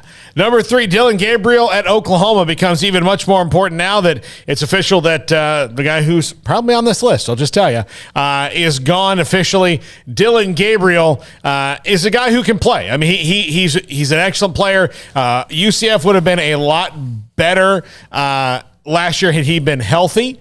And he was not. He broke his collarbone, missed the entire season. Dillon Gabriel's the reason that Mackenzie Milton didn't come back and finish out at UCF, because he had a better chance to play somewhere else. And I think he'll do really well for Jeff Lebby, a coordinator he's familiar with because of their time at Central Florida. And UCF. I don't want to, but I do think that this is a nice stabilizer for Oklahoma. Maybe not the best transfer they've ever gotten, but not a bad one. Well, yeah, I mean, they've gotten Kyler Murray and Baker Mayfield, so, yeah, he'd have to be pretty good. Jalen Hurts, yeah. I mean, that's the transfer quarterback spot. You'd have to be really special to be on top of the Oklahoma list. But Jeff Lebby said today he's a starter. Basically said that from the quotes that I saw. Dillon's the guy, I think, was his exact quote when asked about the quarterbacks. And I know they're retooling that roster. They got some more guys today. Gabriel's a talented player, and I think that was a really good kind of out-of-nowhere pickup for Oklahoma. Maybe not out of nowhere because of the Lebby connection, but I sure didn't feel like we heard a lot about him, and then all of a sudden, boom, he's committed to OU. So, you know, the Caleb Williams move, you knew he wasn't probably coming back, and you had to do something, and I think they did as best they could. Yeah. Number 2, Jackson Dart to Ole Miss. This is a guy we haven't seen a whole lot of at USC, but what we have seen, we've seen a lot of talent from him, and I think this is a great fit for Lane's offense. And makes me wonder about Luke Altmaier, who we saw in the Sugar Bowl, but I mean, this guy, you know, JD did a great video on him the other day and called him a program changer because of his talent. And he's got 3 years of eligibility. And if he's really, really good and as good as he could be, he's probably only going to see 2 of those at Ole Miss. And but I do think it's a good fit for Lane's offense. And I'm excited to see Jackson Dart in the SEC.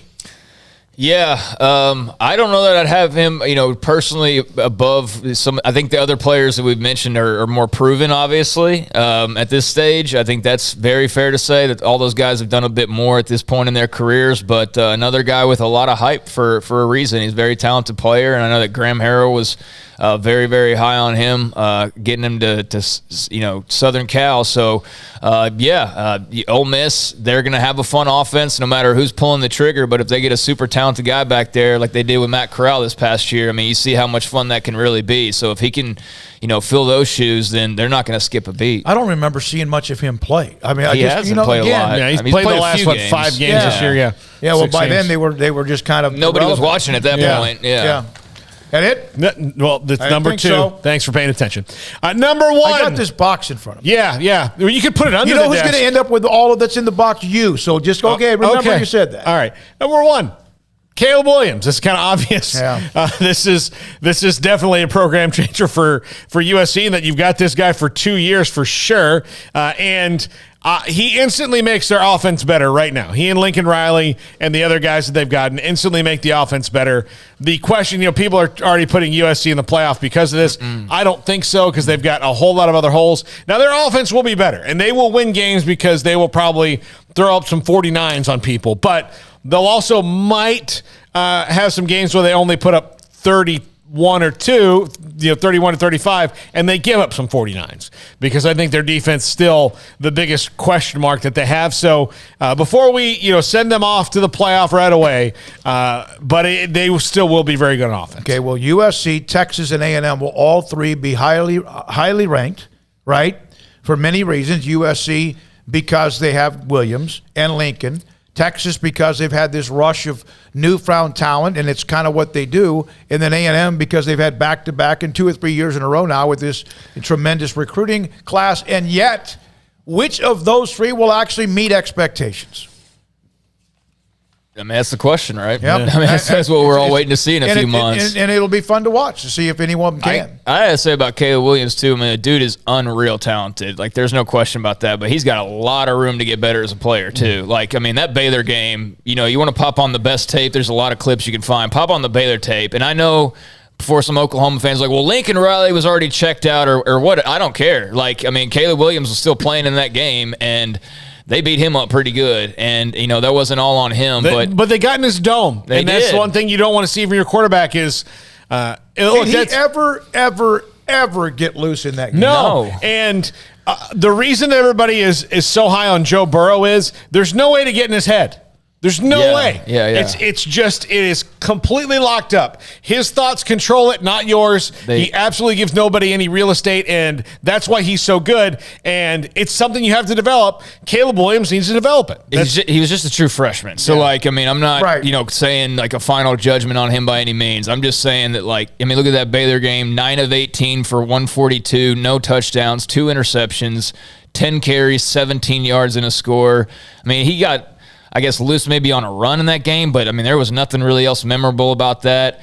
And, you know, a lot of his plays, too, I mean, like, look at the Texas game. Like, that wasn't just by design. That was a lot of, like, off-the-cuff, like, just he saw a guy, made a throw, and the player made a great catch, you know, that kind of stuff, too. He's supremely talented. I'm not trying to knock him. I'm just saying he does also have a lot of room to get better and sharper, and I think everybody just almost talks about him like he's already a complete player and that he's just – you know, going to roll in there and, you know, be perfect. And I think he's got some work to do still. The losses for USC, and I agree, Craig, but he had a spectacular finish. He's great against Oklahoma State and others, but he got tied up like a pretzel against Baylor.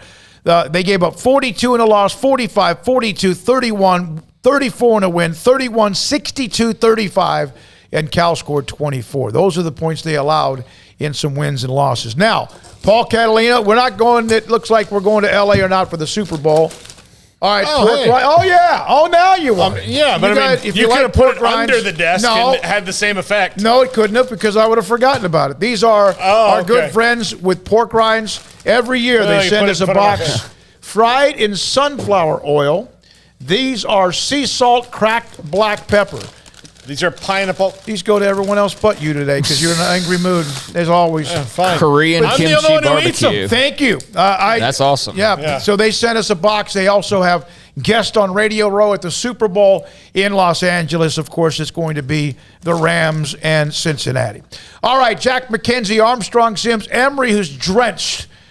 God bless Emery for sacrificing to help make sure we got our pizza.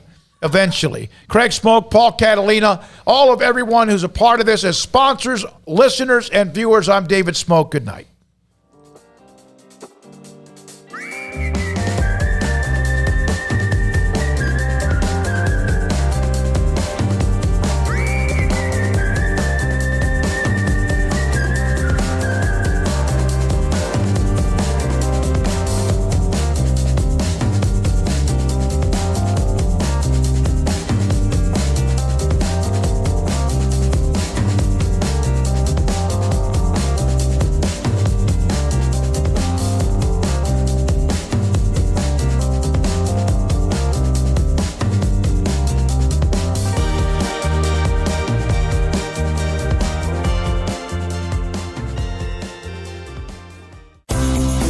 Ideal MRI is a small family business right here in Central Texas. We're open to support you while lowering the cost of healthcare bills.